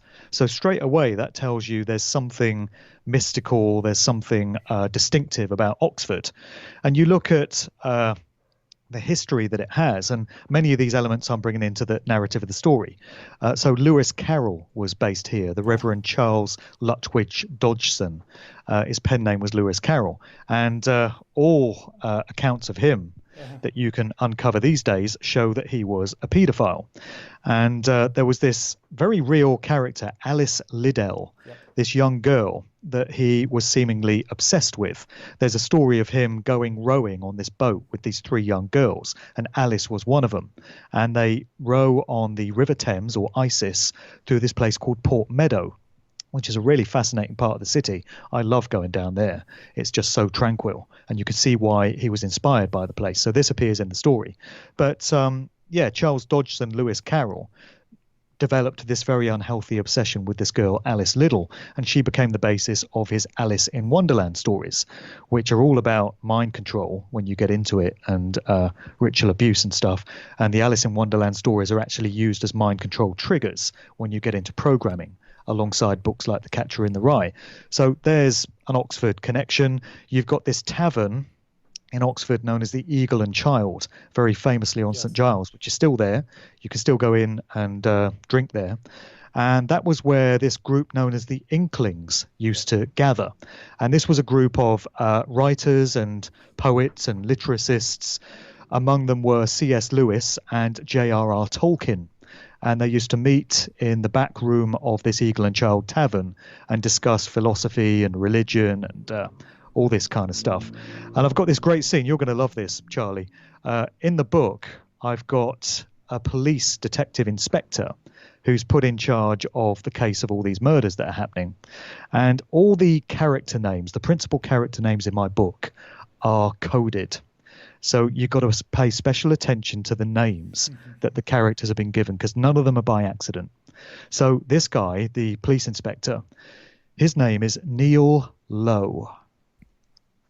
And the name tells you something about the character. So his name is Neil Lowe. And there's a scene where his superior officer, and his name is C.C. Nomas. I'll leave you with that one. He comes to speak with Neil Lowe, who is in the Eagle and Child Tavern. And he's got a favourite snug, which is a little section of the pub that he likes to sit. It's this little cavern where he's got a table to himself. And in the narrative of the book, it states that Neil Lowe sits to the left of the doorway. So Nomas comes in to find him, and he's there in the snug on the left. And it says he's always to be found sitting to the left. So that's a little nod to your work there. But just continuing with Oxford, look at some of the people that have come through Oxford University. Lord, yeah. As well as royalty and all the prime ministers, Winston Churchill and David Cameron and all these prime ministers. Osama bin Laden studied at Oxford, for fuck's sake. Yeah, very What does few that people tell know you? that. Yeah, that's right. Yeah, and Bill Clinton. Bill Clinton was in Oxford. So it's got a lot to answer for in terms of the people that it's churned out of the sausage factory at the other end, you know. That's why it's such a fascinating city to set this story in. And I'm actually very lucky that I did grow up in this area and I've got these experiences, these memories of working in the radio station at that time. Because it was also a fascinating time period. 1990, you had Saddam Hussein invading Kuwait for the first time. And that resulted in the January 1991 Gulf War, where George Bush and the coalition forces launched military strikes against Baghdad. And you had all the carnage going on in the Middle East and all the oil wells being set on fire and all this stuff. So I've been able to get that into the story because that all happened within that time frame. So yeah, everything's come together beautifully in that regard. But I also wanted to say something about where the story starts in terms of the time frame. So the story starts on the 22nd, or it's the night of the 21st of March, going into the 22nd of March. Oh, very nice. In 1990. And this is, of course, the spring equinox. And this being included was partly inspired by listening to Santos Bonacci, because Santos will tell you that everything starts in Aries. You know, I've listened to his work on syncretism and the holy science and how he equates the as above, so below principle, that everything in the universe is encoded within the human body, and that everything starts in Aries. That's the original start of the year, and that is the cerebrum, right, in the human body, and then everything goes down to Pisces from there towards the end of the astrological year. So I was able to kick the story off on the 21st, 22nd of March, 1990. And another date that's very significant to Oxford, by the way, is the 1st of May, known as May morning. And this, of course, is Beltane, it's Walpurgis Nacht. It's a very important date in the occult calendar. And it's been a very important part of Oxford establishment ritual for generations.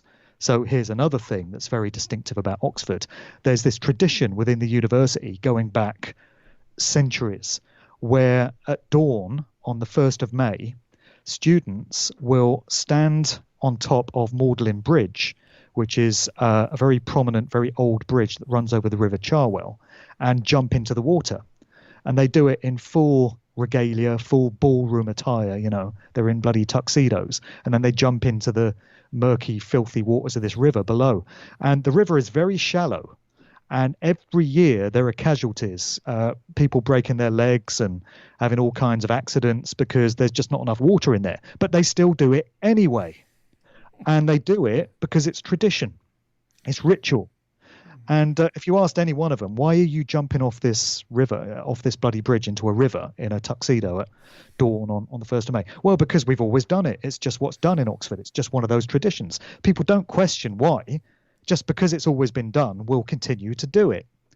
So this is a big part of the storyline as well, focused around the 1st of May. And wonderful synchronicities in writing this book as well, Charlie, because I found myself, and this wasn't through planning, I found myself writing the aspects of the story taking place on certain dates on those dates. So I'm writing the part of the story that is set on the 1st of May on the 1st of May. And it's not that I intended to do that. It's just I got everything else done and that was the next thing on the schedule. I settled down to work and I was like, okay, I'm at the section now on the 1st of May. And it was the 1st of May. And this happened on the 21st of June as well. You know, the summer solstice. So everything's coming together wonderfully there, which just feels like synchro-mysticism and a nod from the universe that you're on the right track, mate. Keep going.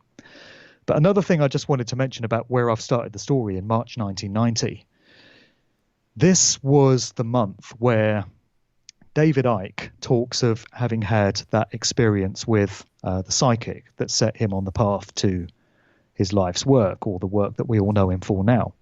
So it doesn't really matter what anyone may or may not think of David Icke, and this is not an opportunity for people to pitch in with their opinions of David Icke. I'm not making that kind of statement. I'm just saying that he talks of there being what he described as the truth vibrations around at that time. And he says that there were changes happening in consciousness round about 1989 as it went into 1990. And he feels that he was tapping into those changes. And that was what caused him to get on the path to doing the work that he's doing now. That's not the only account that I've heard from people of something in the air, in the words of Creedence Clearwater Revival, in early 1990. There are other researchers that have spoken of that as well. And I've got some personal experience of it as well, because round about that time, and I can pinpoint it to March 1990, I started to feel very differently about the world and my place in it. I was undergoing a sort of spiritual crisis, I suppose you could say, because up to that point, I'd not been religious in any way. I never really thought about these things. So I went to a school, grew up in West Oxfordshire, very ordinary town, went to what was nominally a Church of England school. And we were taught in lessons there about God and Jesus is the Son of God, and you should always praise God and this kind of stuff. And it never really had that much of an impression on me. You know, I remembered what I was taught, but I didn't apply it in my life. And things got to 1990 and I started to feel, as I say, very different. And it felt as if I was picking up on something, tuning into some changes that were going on around me. And it's interesting to listen to what David Icke and others say about this time period, because I feel that I was becoming attuned to that as well. But at the time, I had no idea what was happening and I didn't know what to do with it. And so I sought the advice of an auntie of mine who was a Christian. And she was a very dedicated Christian, had been for a number of years, and she attended this church, an evangelical Christian church. And when I told her that I was starting to feel very differently and very strange about things, she interpreted that as a calling from the Lord, of course, as she would. And so she very enthusiastically inducted me into her church and said, "You've got to come and join the church. This is wonderful. God is calling you, you know." And so I fell in with this evangelical church crowd in 1990. And I ended up attending this church for the next 4 years. I never really felt like I belonged there. I never fitted in. And by the time I did leave in 1994, I was very disillusioned with the whole experience. And I had so many questions that had not been answered that it actually caused me to become an atheist, which is incredible to me now, but that's where I was. So I came out of that whole experience absolutely convinced that there was no God, there was no spirituality, that all we have is our bodies on this lump of rock for the short period that we're here, and when we die we just go into oblivion and blackness and we know nothing.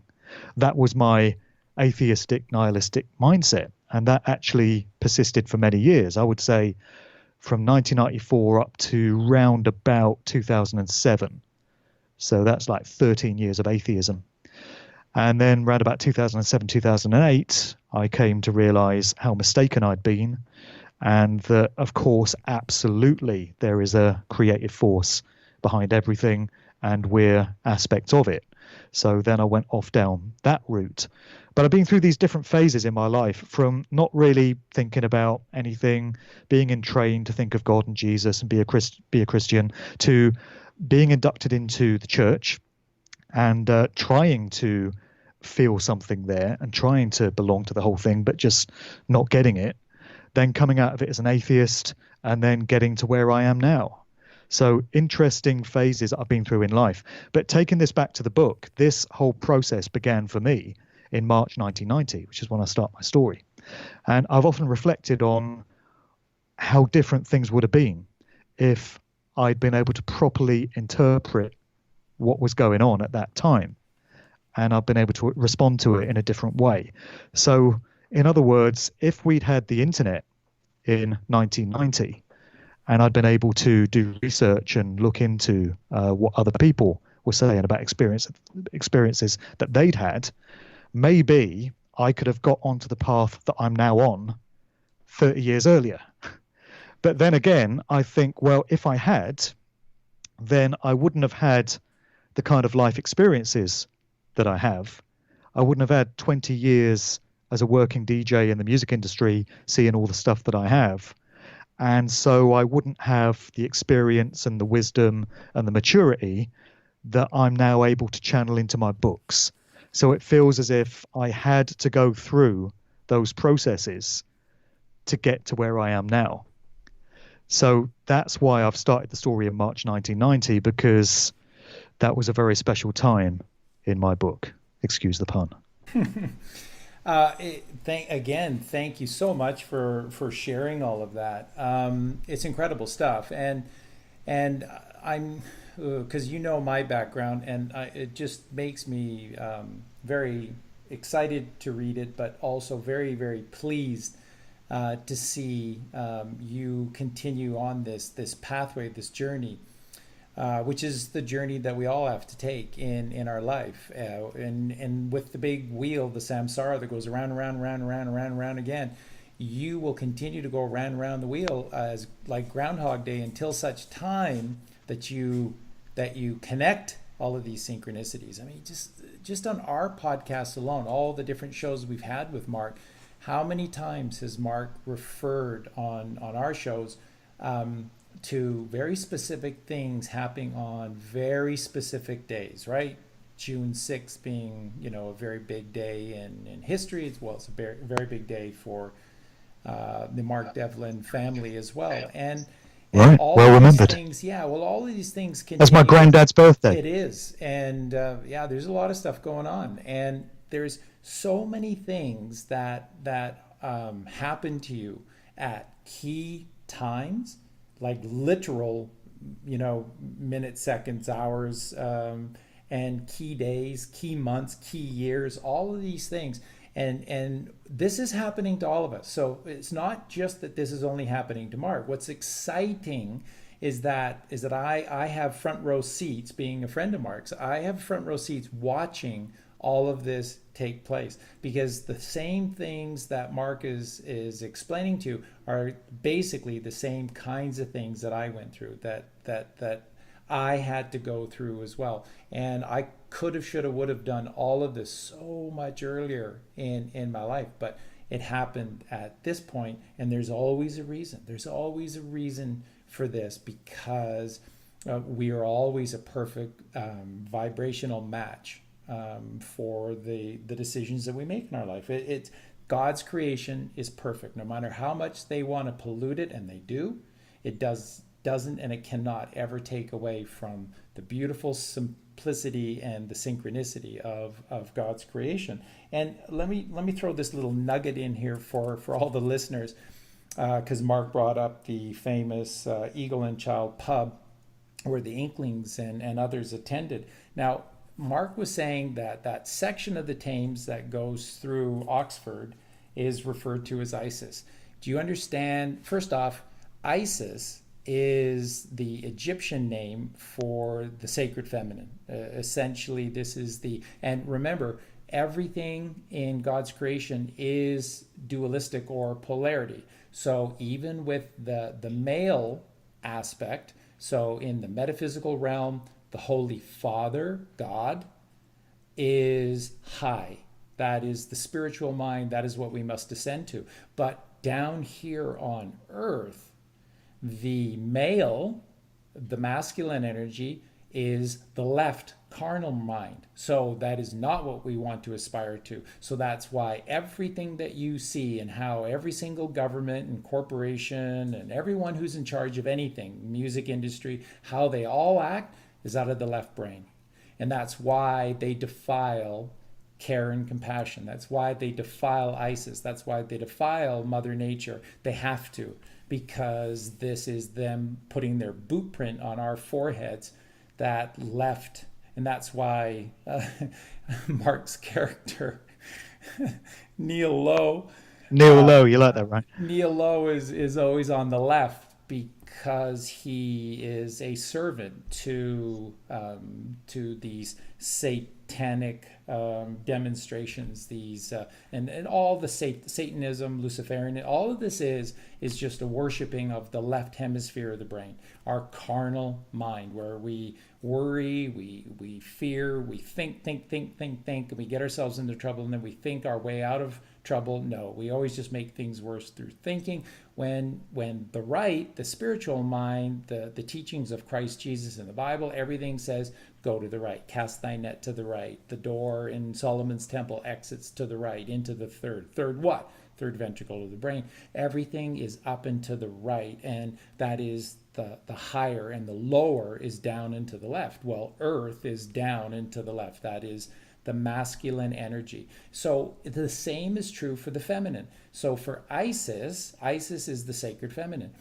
Now on Earth, Isis is Mother Earth, and that is our higher mind. That is what we want to attain to. It's beautiful. So if you want to be holistically connected and happy, at peace with inside of you, you embrace Mother Earth here on Earth, and via meditation you embrace the Heavenly Father in the spiritual mind. And there is your homeostasis, there's your balance, there's your harmony, there's your care and compassion, because you're uniting two worlds. And that is the Hermetic principle of as above, so below, the connecting of two worlds. But what they've done to us is we worship it upside down. So the sacred feminine Isis is also metaphysically and in the sky, just like God is in the sky, the sun, heaven, and all of these things are in the sky. Well, the feminine in the sky is the moon, the magnetic moon, Mary Magdalene. And this is our lower left brain, our carnal mind. So you see how this works? That it's not that man is great, the masculine is great because God is a man. God is not a man. God is not anything. God is the collection of all things, and the high and the low and the left and the right. It's all things. So, but it's brilliant because the combination is that you have the sacred feminine on Earth, which is Mother Nature. Beautiful. That's our higher mind. But in the heavens, in the metaphysical, the moon, the feminine energy is our lower energy. That is the moon goddess Sin. Her name is Sin, with her temple in Ur of the Chaldees, and that's why in the Bible the only real sin that exists is when we allow our emotions through our left carnal brain to rule over us. Okay, and so the heavenly masculine energy, the Heavenly Father, up in the sky, the metaphysical, is the higher mind, is spiritual, is beautiful, is what we attain to. But down here on Earth, it is to the left. Kneel low, to the left. That is perfect, because a perfect analogy by Mark, because it is this what they are doing constantly, which is rape. And that's why Mark was saying all of these examples when you were going back to Stanley Kubrick. And I really enjoyed, by the way, your little talk with Ben after watching Oh yeah, Dr. Kubrick's Strangelove, yeah. Dr. Strangelove. That was great as well. And you were just talking about, like, in The Shining. No, The Shining isn't just about this Johnny and no play and he turns into a monster. Sexual abuse, pedophilia. And then with all of the native Indian motifs, it's all rape of the earth, rape of culture, rape of the truth, which is the sacred feminine. And That's right. NASA, and of course, all of the powerful truths of that the moon landings were fake. And this is the singular problem that exists with most researchers, most truthers in the area of trying to decode things. They latch on to one thing. I've listened to some great stuff that you and others have put me on to with various interpretations, and I think they're bang on. But then they stop with just one thing. So like 2001 is only relating to our carnal nature coming through the food that we eat, and that's brilliant. That's powerfully what is being said, but that is only a piece. Everything in 2001 is a lie. That's what Kubrick is saying. So Well, that's just a subplot. it is. These films are multi-layered, Oh, and going back to The Shining, it's just incredible how many things Kubrick was able to get into that narrative when you look at Rob Eger's work, because I'm sure he's right. So there are references seemingly to the NASA fake-ass moon landings. That's absolutely an element of it. It does address the genocide of the Native Americans. You can very clearly see those parts coming into the story, but it also has a critique of American society. It's addressing the gold standard and the formation of the Federal Reserve. Those elements are in there. It's got pedophilia and generational sexual abuse, all of that. And it was all slipped in under the surface narrative. So most people think it's about a guy that went a bit crazy and tried to chop up his family with an axe. But that's just the disguise under which Kubrick can weave all this other stuff. Absolute genius and masterpiece. And if I can achieve only a small fraction of what he was able to get over in a story, I'm happy enough with that, because that guy he was fucking something else, man.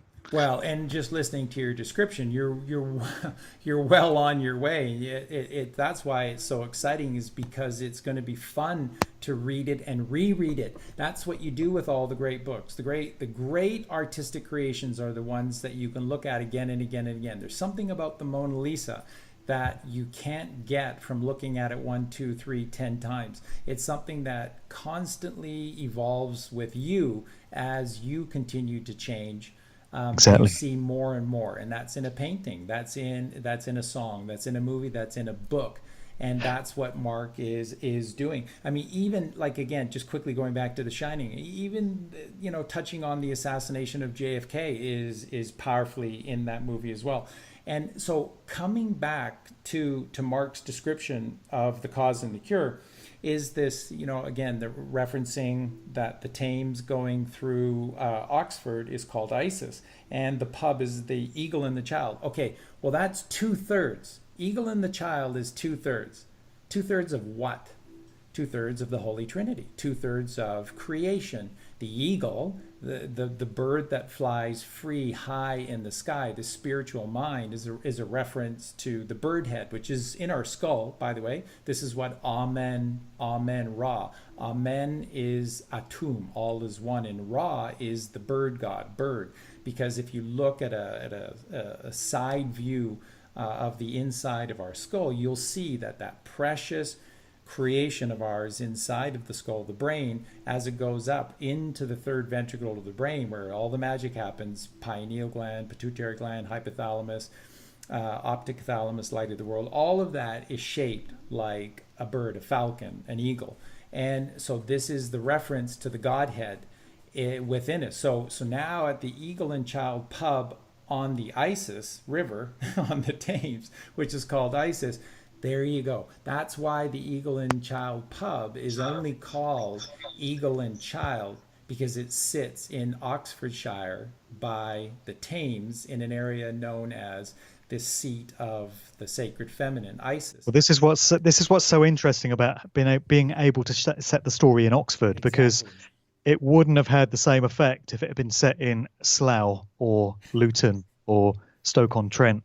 You know, all the different historical and geographical aspects of Oxford lend themselves to this story wonderfully when you're talking about secret societies and Yep. the occult and metaphysics and things like that. It's a great place to be able to set it. I'll tell you something else about Neil Lowe as well. And it doesn't matter that I'm filling you in on this character, because there's plenty of others and there's loads of other stuff that I can talk about in future interviews. So I'll give you Neil Lowe this time. So he likes to sit to the left of the Eagle and Child pub. That's his favourite spot to be seen in. He also hangs out in this cafe. So there's this sort of greasy spoon cafe where he goes to have his fried breakfasts. And Olive, the proprietor of the cafe, he's got his own mug. He's got his own mug with Jack Regan, the character of the Sweeney, which was a British Yeah. it was a British TV cop show in the 70s. So his hero is Jack Regan of the Sweeney. So he's got a mug with his face on, and Olive comes along and puts down his mug of steaming hot tea with plenty of milk and his fried breakfast with his pork sausages, and he loves to tuck into his pork sausages.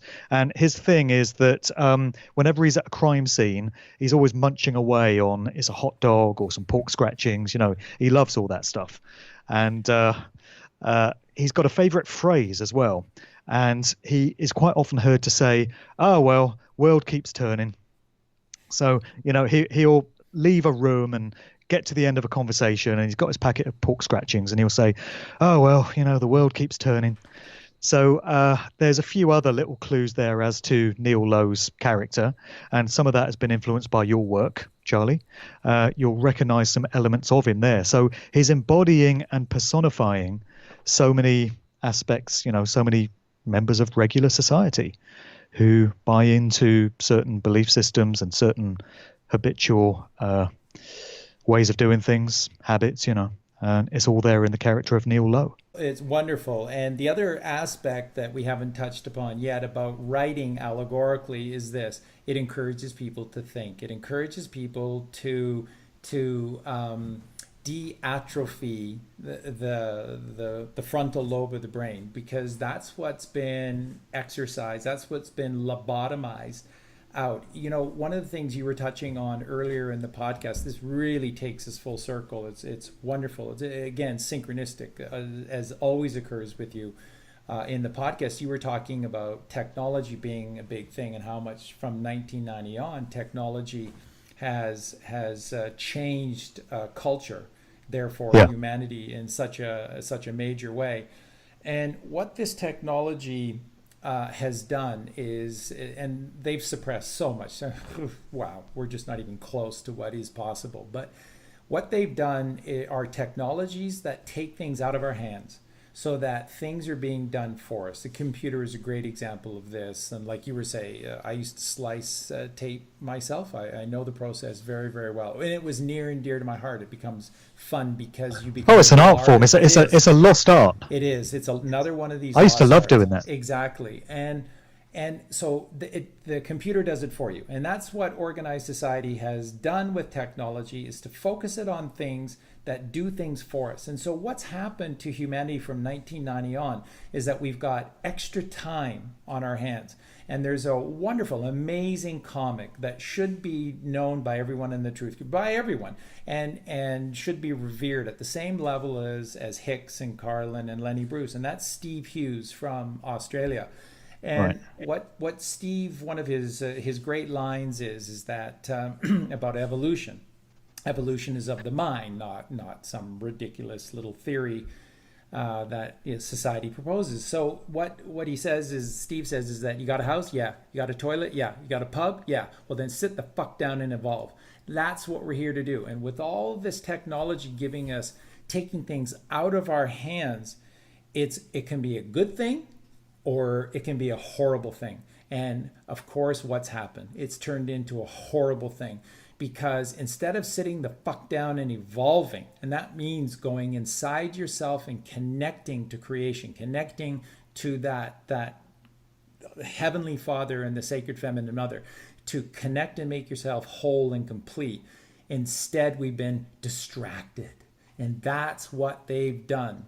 And that's what largely I can even just tell what your new book is alluding to as well. And that's part of this raping of the sacred feminine and care and compassion, because it's taking the power out of your hands to do things and impact your life in a powerful, powerful way and make you feel good about yourself, that you're up doing things, versus society does it for you. Politicians will do it for you. A television show will do it for you. And they won't. They won't. It's all a big lie, folks. And it's leading you down a pathway that is making you weaker and weaker, and especially of the mind. And that's why I brought up that term, atrophy. Atrophy of the brain is now become our single biggest problem, because that brilliant gift of the frontal lobe, our ability to be able to rationalize and reason and decode things, that's the fun of this. It's not just that Mark is putting things at various levels so that the book is accepted at a wider level. It's a teaching device. It's a teaching method to encourage us to be more, not less. Yeah, see, another lost art that I mention in the narrative set in the radio station is when I used to do my tech op shifts, when I was very young and green, and it was my induction into the radio business. I used to get charged with playing out these pre-recorded shows that were on reels of tape. It was either that, or it would be a show that was being broadcast via ISDN lines. Remember those Right. phone Yep. lines? Hmm. High quality phone lines. So it might be the network chart that used to come in from London with David Jensen. And I would have to back time the ads and the jingles and stuff to the news. So we had this news bulletin that would come in dead on the top of the hour, like 11 o'clock on the dot. And your job as a tech op was to play in all the ads and all the jingles uh, to ensure that everything finished at exactly 11:00 so that the news would come in on time. So you'd have all these ads and you'd have to add up the lengths of all these different carts that you had. So it'd be 17 seconds here, 34 seconds there, 20 seconds here. You'd have to back time and time it all back from 11 o'clock. And you'd end up with something like 10:57:34. That's when you have to fire those carts. 10:57:34. If you fire it a second before or after, you're going to screw it up and everything's just going to become a mishmash. So that was part of the skill. Now, who does that these days? Because in radio stations now, the computer just takes care of everything. And the computer will tell you when you've got to fire this, and well, it'll probably do it for you actually. But back then, that was something else you had to think about. So it's another skill that's been lost. Another addressing of technology that I wanted to just get in there as well is you've got a couple of characters in the book who are out on the streets of Oxford and they get into a sort of panicked situation where they have to desperately make a phone call. So what do? Reach into their pocket for their mobile phone? Of course not, because very few people had mobile phones in 1990. There were still those bloody great bricks that weighed a ton that you needed a trolley to move around, you know. So the vast majority of people who weren't very rich to be able to afford one of these things still had to use phone boxes in the street. Can you imagine that? You know, you got this character who's desperate to put in a phone call, and so she's running up and down Cowley Road in Oxford looking for a public phone box, and then scrabbling around in her pocket for some 50p pieces so she can put a coin in and make the call. And that is what people were doing in 1990.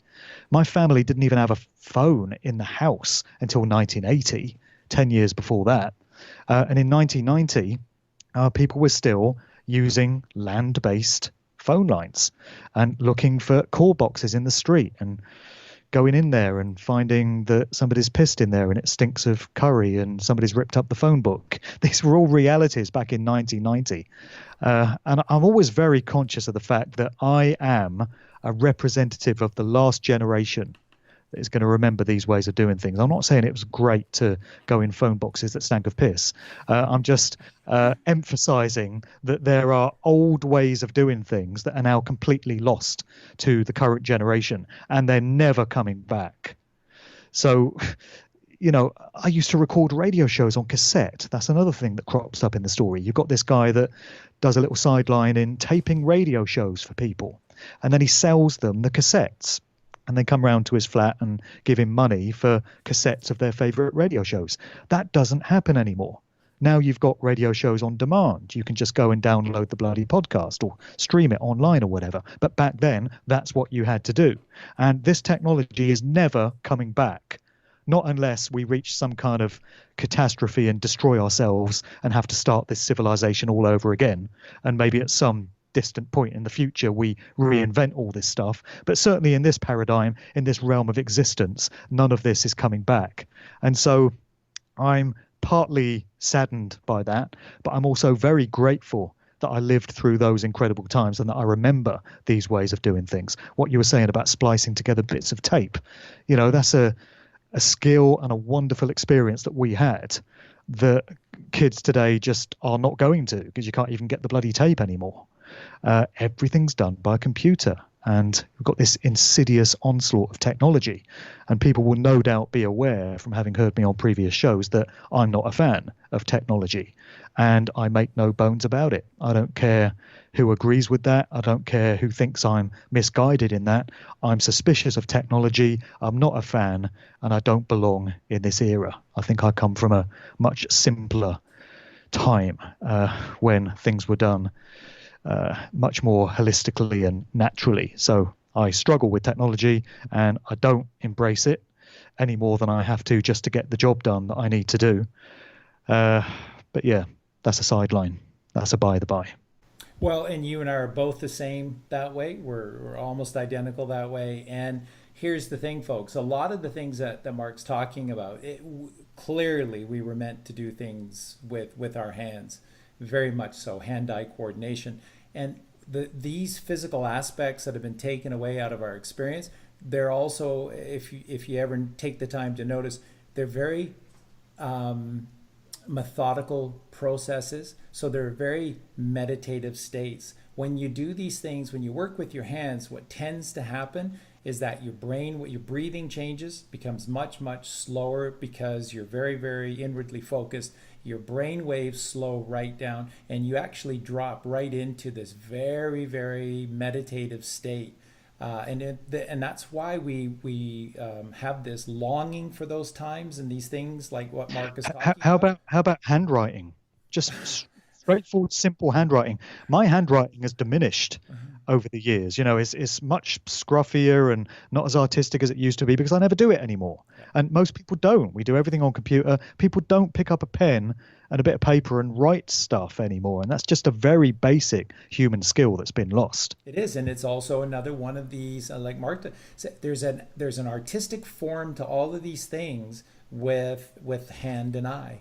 There's a very, very artistic aspect to it, and art is meditation. It's a meditative state, and you're releasing certain natural secretions, hormones within your body, and they make you feel good. When you're doing art, serotonin is massively released within your system. Your whole body just calms down, and you actually begin to feel good. The pain goes away, and you start to feel good. And that's why these memories are etched within us as very positive, because we're actually feeling really good in these moments because of the dopamine and the serotonin that's released when we lower our brain waves. It's so simple, and everything that they're doing is complicated. And guess what? The more complicated things get, our breathing changes in the opposite direction, and our brain waves accelerate. And that acceleration is into beta, and that's essentially, that explains everything that they do. Why music sounds the way it sounds, Hollywood movies or TV shows filled with violence, because they want your brain in beta. Beta is just like Hollywood Western, shoot 'em up. It's going 100 miles an hour in every single direction, and you cannot calm down. And there's no melatonin, there's no serotonin, and there's no dopamine within your system. Melatonin, serotonin, and dopamine, which I call in my podcast the three wise men that visit the baby Jesus, upon the cross on his birth in on the Southern Cross. These are these sacred secretions within us that gift us homeostasis, balance, and again, hermetic principle, as above, so below. What Mark is talking about in his book, this unifying of two worlds, finding that peace, which is at the heart of all of us, folks. This what we're here for is a journey. And I'm going to be doing a very special podcast on this as I get to it. And that the life that we're here to lead and to do, believe it or not, is the life of Christ Jesus, is the life of Krishna, of Buddha, of Mithra, of Mohammed. All of these figures are the same representation. And that's us. That's number 6. And that's our journey to find the number 7. Jesus and his friends Pablo, Pedro, and Juan the Baptist, right? rolling around the Holy Land 2,000 years ago as they were magically dropped off from Puerto Rico. Yeah, and Maria and Josep.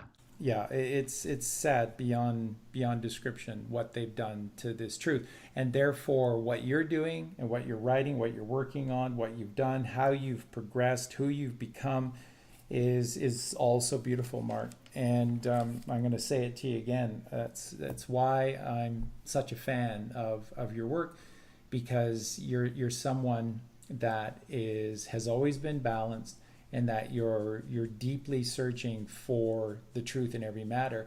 And this is why you've been the perfect steward of the Musical Truth series, which is the name of your first 2 books, Musical Truth, volumes 1 and 2. You've been the perfect shepherd for the information, the gift, the baton that was passed from Dave McGowan's work, Weird Scenes Inside Laurel Canyon, because you're the one that didn't run off half-cocked in one direction and blamed everyone and everything as bad and wrong. It's just that we need to stop, drop, and roll and rethink, re-look at things from a very basic level, and then allow the truth to come out. And then from the truth, we can draw our conclusions, not based on what somebody else just happens to say, but the truth that you do with that brilliant frontal lobe of the human brain, that it's become a lost art as well. This gift of Sherlock Holmes and the ability to be able to think and decode, reason and deduce, deduct, is becoming a lost art, and we're becoming literal vegetables on a couch. And believe me, these terms that they use, that they invent, are well thought of. There's no accidents out there in organized society. These are all well thought out. Right. Well, we learn from each other, man. You know, there's different things that we can teach each other. So I've learned a lot from other researchers, and it's very humbling to hear people say that they've picked up stuff from me. And that's really what we should be. We should be a community that supports each other, and we bring different pieces of the puzzle to the table, and we assemble it all to see the bigger picture. Unfortunately, we don't have that, as we well know. We have all this bitching and fighting and accusing people of being shills and trolls and all this tired, tedious behavior. When I got into this whole truth scene lark, I really thought I was going to meet a bunch of wonderful people who were so different from regular members of society.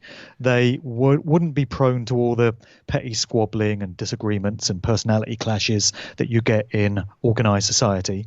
Boy, how wrong was I? Because in the so-called truth scene, of course, it's an absolute cesspit and a quagmire of all of that, unfortunately. But if you can pull yourself away from all the soap opera dramas that go on in this scene and just focus on information and focus on getting empowered, then we can learn from each other and we can prop each other up and support each other. And of course, what happens is we whittle down the number of people in our trusted circle of friends and associates to a very small number. We end up with just a handful that we choose to associate with and share information with, because you just can't trust so many other people, and you have to question their motives, and their activities and behaviors don't chime with the way you like to do things. So that's what it all comes down to. I just wanted to say that in terms of my work, everything is happening in the right order. So I put out Musical Truth Volumes 1 and 2, and they were very much where I was at the time in terms of my own uncoverings and my own understandings of the music industry and how it fits into the bigger picture. And so I was able to communicate all that information through those two books. I always had it in mind that there was going to be a Musical Truth 3, and there is going to be a Volume 3, because the information just never stops. And all through the process of writing Volume 2, I was getting emails from people that had seen my work, and I get hundreds of emails a month. I'm not saying that to blow my own trumpet or make myself sound like this wonderful, prolific researcher. I'm just saying it the way it is. I get so much correspondence from people now, and they say, "Oh, saw your book. Thank you for your contributions. Thank you for waking me up to this and making me understand that so much better. Thank you for causing me to scrutinize my own personal heroes in a new way. I have discovered some things about them which makes me uncomfortable. I'd like to share some of that information with you here." Then people will say, "Have you looked into this particular band? Have you looked into this producer? Have you looked into this musician? Here's some suspect symbolism in some of their record sleeves." Or here's a message that I discovered in their lyrics. Or here's a backmasked phrase that comes out in a very interesting way. So there's no shortage of this stuff. And I've just been stockpiling it. So every time I get an email like this, I chuck it into a folder that I've got on my desktop. At last count, there were 444 files in there of stuff that people have sent me. So it becomes very clear that there's going to be a Musical Truth Volume 3 because the story is far from complete. But what I didn't want to do is bring out Volume 3 straight away and just hit people over the head with more of the same that they got from Volumes 1 and 2. Like, oh, look at the dad of this musician. Here's another bloody politician. Here's another military intelligence guy. Here's more evidence of the CIA getting involved in this particular scene and putting these drugs into the market. I thought it would be good to leave a bit of space between Volume 2 and Volume 3. So my plan is, once this novel is out, I'm going to then get on to putting together Musical Truth Volume 3. I don't know yet what the overall theme is going to be, but I'm just going to take another look at the information that I've got and work out the best way to present it. But in the meantime, I did want to get this novel out because I don't want to become someone who is just seen as that music industry guy that just comments on all the fuckeries and all the nefarious business behind the music scene. That's obviously my specialist area, but I am interested in other aspects of truth, freedom, consciousness, spirituality, all this stuff. And I do like to comment on these topics from time to time and give my perspectives on them. So I do enjoy interviews where I can talk about things other than the manipulations of the music business. And that's what's been so cathartic and so fulfilling in doing this novel, because I've weaved natural law into it. I've weaved spirituality. I've weaved consequentialism in with the period detail, in with the structure of a murder mystery thriller. And that's been a really rewarding process for me to do. And although it alludes to the rave scene, the acid house scene, and you also have this character talking about his background in the music industry, bear in mind this is 1990. So he's thinking back to 1977 when he was 20 years old. And he says that his band was offered a contract and they were promised that they could be the next Clash. But there was a very heavy price to pay in order to get that working for them. And he makes it clear in no uncertain terms that he and his bandmates weren't up for what was required of them. And that's why now he's this obscure, struggling, penniless guy that nobody's heard of. But at least he still has his soul. So there's a reference to that in the book. But other than that, it's dealing with things outside of the music industry. And that's been a very valuable experience. Also, what was valuable in this book was, as I mentioned earlier, writing things from the perspective of two lead female characters, which, as we established, is expressing the sacred feminine principle of care, the goddess figure in creation. And it would have been very easy for me to have invented these male characters. There are, of course, male characters in the story, in support roles, but the story is mainly about these two females. And one of the reasons why I did this is because a few years ago, I went for what was supposed to be a past life regression for my birthday, different kind of birthday gift, right?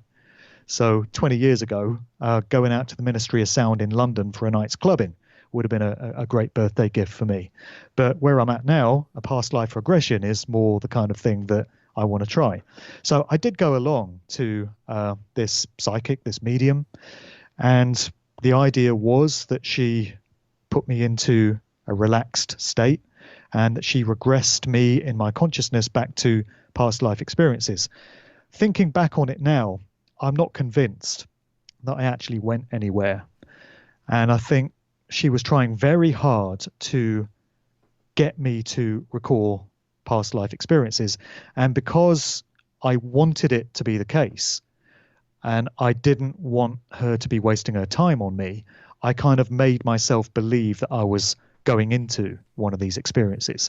But looking back on it now, I think it was my imagination just working overtime to create these scenarios in my mind. So I had these two experiences that I recounted to her. And in both cases, I was a male. And in both cases, I was married. And in one, I was in England, and in the other one, I was in France. So I didn't travel very far.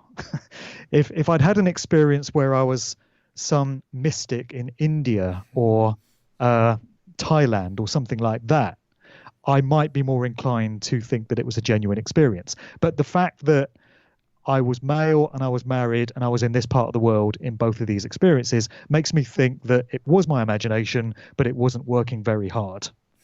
So if I'd come out of it saying, yeah, I remember vividly that I was a female in this part of the world and I can remember all these experiences, but I didn't have that. So I came away from that thinking, well, I didn't get very much out of that experience and my imagination didn't go very far. Because I was a married bloke in those lives as well. So I thought for this book, I want to set myself the challenge of considering what it's like for a female to be in these situations. And something else that inspired me in that is one of the James Bond novels by Ian Fleming, The Spy Who Loved Me, is written from the perspective of a female character. So it's very different from all the other James Bond books in that Bond is not the central character in that story. It's a lady by the name of Vivienne Michel. And the title, The Spy Who Loved Me, is her talking about how James Bond comes into her life and becomes her lover. But the whole book is her recounting the story from a female perspective. And it's Ian Fleming using his imagination to think, what would life be like as a woman, seeing things in these ways? So that's one of the challenges that I set myself for this book in terms of these two characters. And how it turned out is for readers to be able to judge, but I've nearly finished the writing, as you said at the start. I think by September I should probably have everything written. Then it's going to be a case of getting the proofreading done, the typesetting, and there's going to be photos as well. I've been running around Oxford furiously snapping pictures of the places where the story takes place. So if you want to see the Eagle and Child pub and you want to see Port Meadow, where Lewis Carroll rowed his boat down the River Isis, and all these other places, Magdalen Bridge, where all these students jump off the bloody thing on the 1st of May, you're going to be able to see these pictures. And of course, if you prefer to just create your own images in your mind's eye, then don't look at the pictures. But that's going to be an option there. So once all that has come together, I think this could probably be out this side of Christmas.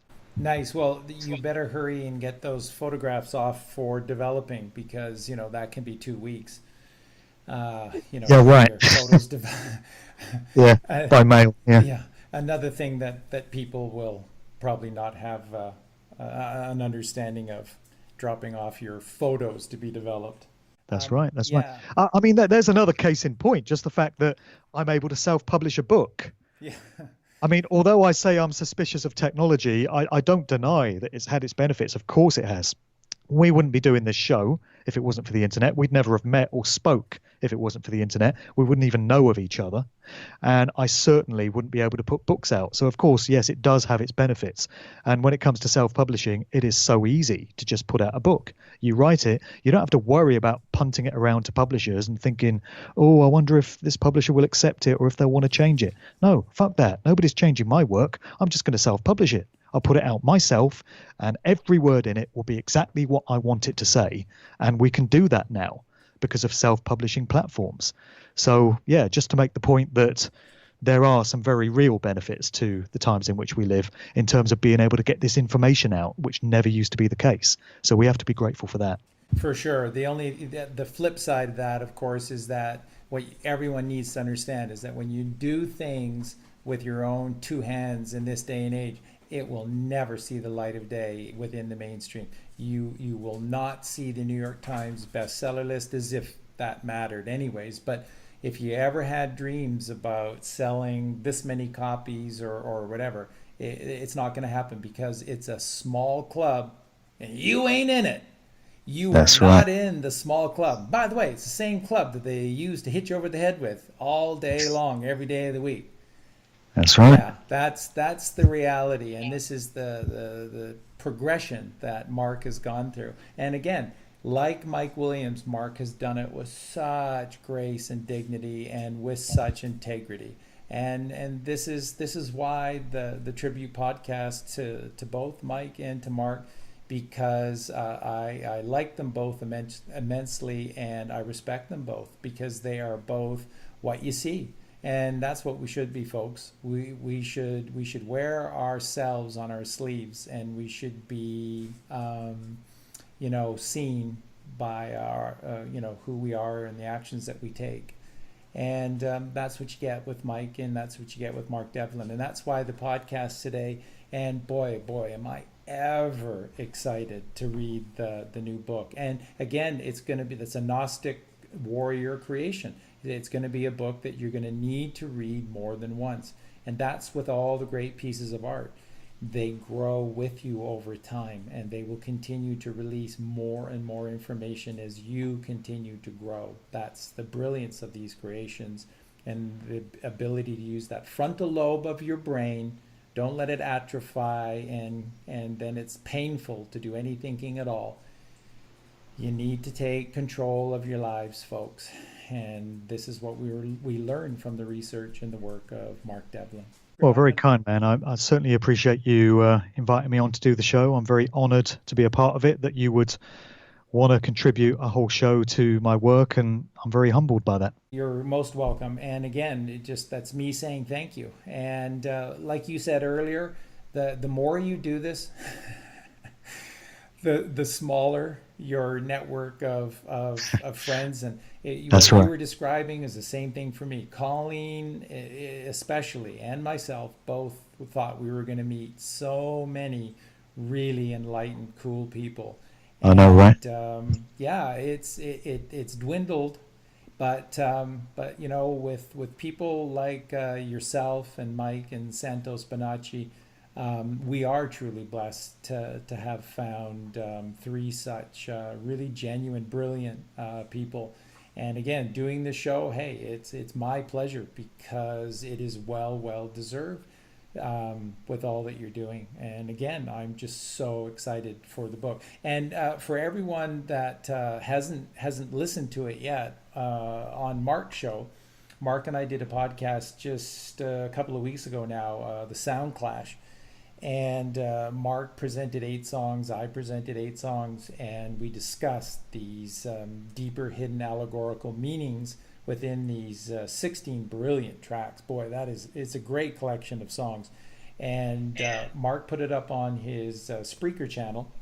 And if you haven't listened to it yet, you really should, because it's a great show. And also, it's kind of like a little tribute to it. I'm not sure if it'll last at all at YouTube, but I've been staying up late for a while now, and I've been working on my own on turning it into a YouTube podcast. It may never see the light of day, but I just wanted to also pay tribute to the brilliant show that you helped to create, and then did create via your editing work, into an actual finished podcast with images and the lyrics. And so I put a lot of work into it. It may only be seen by a few people, but that's okay. It's well worth it, because it's such a great show. So if you haven't listened to it, Mark Devlin and his Spreaker channel. And also, folks, Mark Devlin's YouTube channel is Mark Devlin TV. And right now, Mark is sitting at around 9,200 subscribers. And that's a travesty that Mark doesn't have more than 10,000 Thank you. Good point. subscribers. Good point. Yeah. And so there's a lot of people who just take for granted, mostly probably because they watch a lot of stuff on TV, and you can't do it on a TV. But please take the time to go and subscribe to Mark's YouTube channel, Mark Devlin TV. It is a really great place. It's loaded with fabulous information. And Mark should be at 100,000 subscribers, and let alone 10,000. Well, it would be nice to cross that 10,000 threshold. I did notice I was very close to 10,000. So if anyone listening to this has not subscribed to my channel and would like to, then please do. youtube.com/Mark Devlin TV. Just be good to cross that figure. And what you were saying about the Truth Trip Sound Clash, I wasn't able to upload that onto YouTube, because you know what would happen. The minute I put it up, it would get taken down, and I'd get an email saying, oh, you've got a copyright strike because you put this piece of music in. Because, these poor corporations, they're really struggling. They're really struggling. And what they can't have is shows like this that people listen to, and they think, oh, do you know what? I was going to go out and buy America, Horse with No Name. But now that I've heard it on this Charlie Freak podcast, I'm not going to buy it. I'm just gonna, grab it from here. Yeah, because that's what would happen, So we're really doing them out of all these sales. So it's only right that they put these copyright strikes, of course, because, like I say, these corporations are struggling, and we don't want to take food from their table. So that's what happens. So you've got to find ways of doing it under the radar. It goes back to that slogan in Latin, doesn't it, of that secret society in my book: by stealth we prosper. Yeah, it's very true. And like I said, I wanted to do it regardless of what the repercussions are, out of honor to what you helped to create. It's just such a great show, folks, that everyone should be listening to. It's the kind of show that people should be doing. It's fun, it's entertaining, it's very interesting, and it leads you down 16 new rabbit holes. Yeah, I'm really surprised. I'm really surprised nobody else has done this yet. I'm surprised there's not loads of shows like this where people scrutinizing incredible pieces of music, because you get it with film. Like I was saying earlier, Rob Ager has gone into Kubrick's films with a fine tooth comb, and that's what we did with these songs. And it's just surprising that more people haven't done that. Just to let everyone know, on that new series that I am working on and started to create, that is the Gnostic Warrior series. It's going to include movies, books, and music. So it's got all of those aspects, and certainly a number of Kubrick films are going to be featured in it.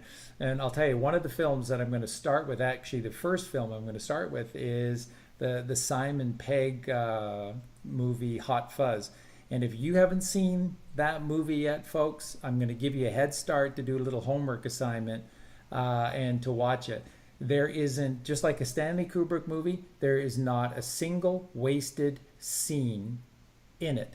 Every single aspect of Hot Fuzz. If you think that the movie Hot Fuzz with Simon Pegg is just some kind of cop show and it's sort of entertaining and funny, some goofy shit, it isn't. The entire thing is showing you how your entire organized society is run by Freemasons, how it is a very small club and you ain't invited, how it's all controlled, and how they eliminate anybody who thinks and begins to scratch underneath the fabric, the veil of the hidden veneer. So just to give you a homework assignment, wow. Charlie, if you're going down that route, you should look into Monty Python. Are you familiar with the Monty Python material coming up? Yeah, and all of Terry Gilliam's movies as well.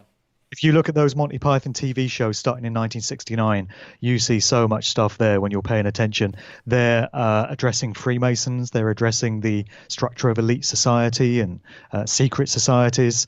They were getting away with a lot, and you could have a field day looking at Monty Python material, really. And they were out of Cambridge, well, Oxford and Cambridge. Yep. There we are again, those elite seats of learning. The teams came out of Oxford and Cambridge, Oxbridge as it's known collectively. So they were in a position to know a thing or two about how society is structured. Yeah, and the exact same with Lewis and Tolkien. And if you read the Tolkien's Lord of the Rings series, just all of his Middle-earth series, it encodes everything. Again, just I don't think a lot of people who are even big fans of it realize, but Tolkien's Middle-earth is flat. By the way, folks, it's an enclosed system created by God. There's a firmament and it's flat. And C.S. Lewis, his big 7-part series, the whole thing is tackling all of these massive truths. That it's all an allegory. Both of those books, Tolkien wrote famously at the beginning of Lord of the Rings that it's not an allegory. I'm not a fan of allegories. It was an allegory. And he wrote that so that he and his family could continue to live, or that the book would see the light of day. It's a total allegory, as was Lewis's work. So sitting at the Eagle and Child, they heard a thing or two and put it down. As Neil Lowe would say, oh well, world keeps turning. I can't wait for that book. Oh my God, it's great, and it's great that you're doing that. And well, thanks, man. If I may just get a mention in of Musical Truth Volumes 1 and 2, if anyone listening to this has not yet had the books and would like to read them, I do offer to mail out signed copies. So you can get it on Amazon, but if you would like to get a signed copy from me direct, I can mail to anywhere in the world. Just drop me an email to markdevlinuk@gmail.com, and then we can sort everything out from there. So I just wanted to make that offer. It's wonderful, and you squeeze Amazon out of the picture entirely. And the other thing too, again, let me reiterate, I have both of the books and have read them. These are really, if you're a truther, if you're interested in music or the entertainment industry, they're must-own books. Mark explains things, and like I said to you before, Mark was always scratching at the surface, pulling at the threads that were misaligned. And that's why Mark's work and those books are so relevant towards everything that's going on around us, because they deal with the root of things. And this takes us, back to the cause and the cure. It's holistic in nature, and that's what the truth is, and that's what Mark Devlin's all about, and that's what the show is all about. To say thank you to a really wonderful person who is a tremendous researcher, and a man of integrity that I respect a great deal. So thank you, Mark, once again for being on the show, and thank you for all that you have done, are doing, and will do. And boy, it is a real badge of honor to be a friend of yours, and I respect you so much. Well, likewise. Thanks again for getting me on, and had a blast today. It was a great conversation. We went to some places I don't normally go, so I appreciate you enabling that to happen. Thank you, my friend. So have a wonderful day. Say hello to all of your beautiful, precious family. Thank you. Okay, bye.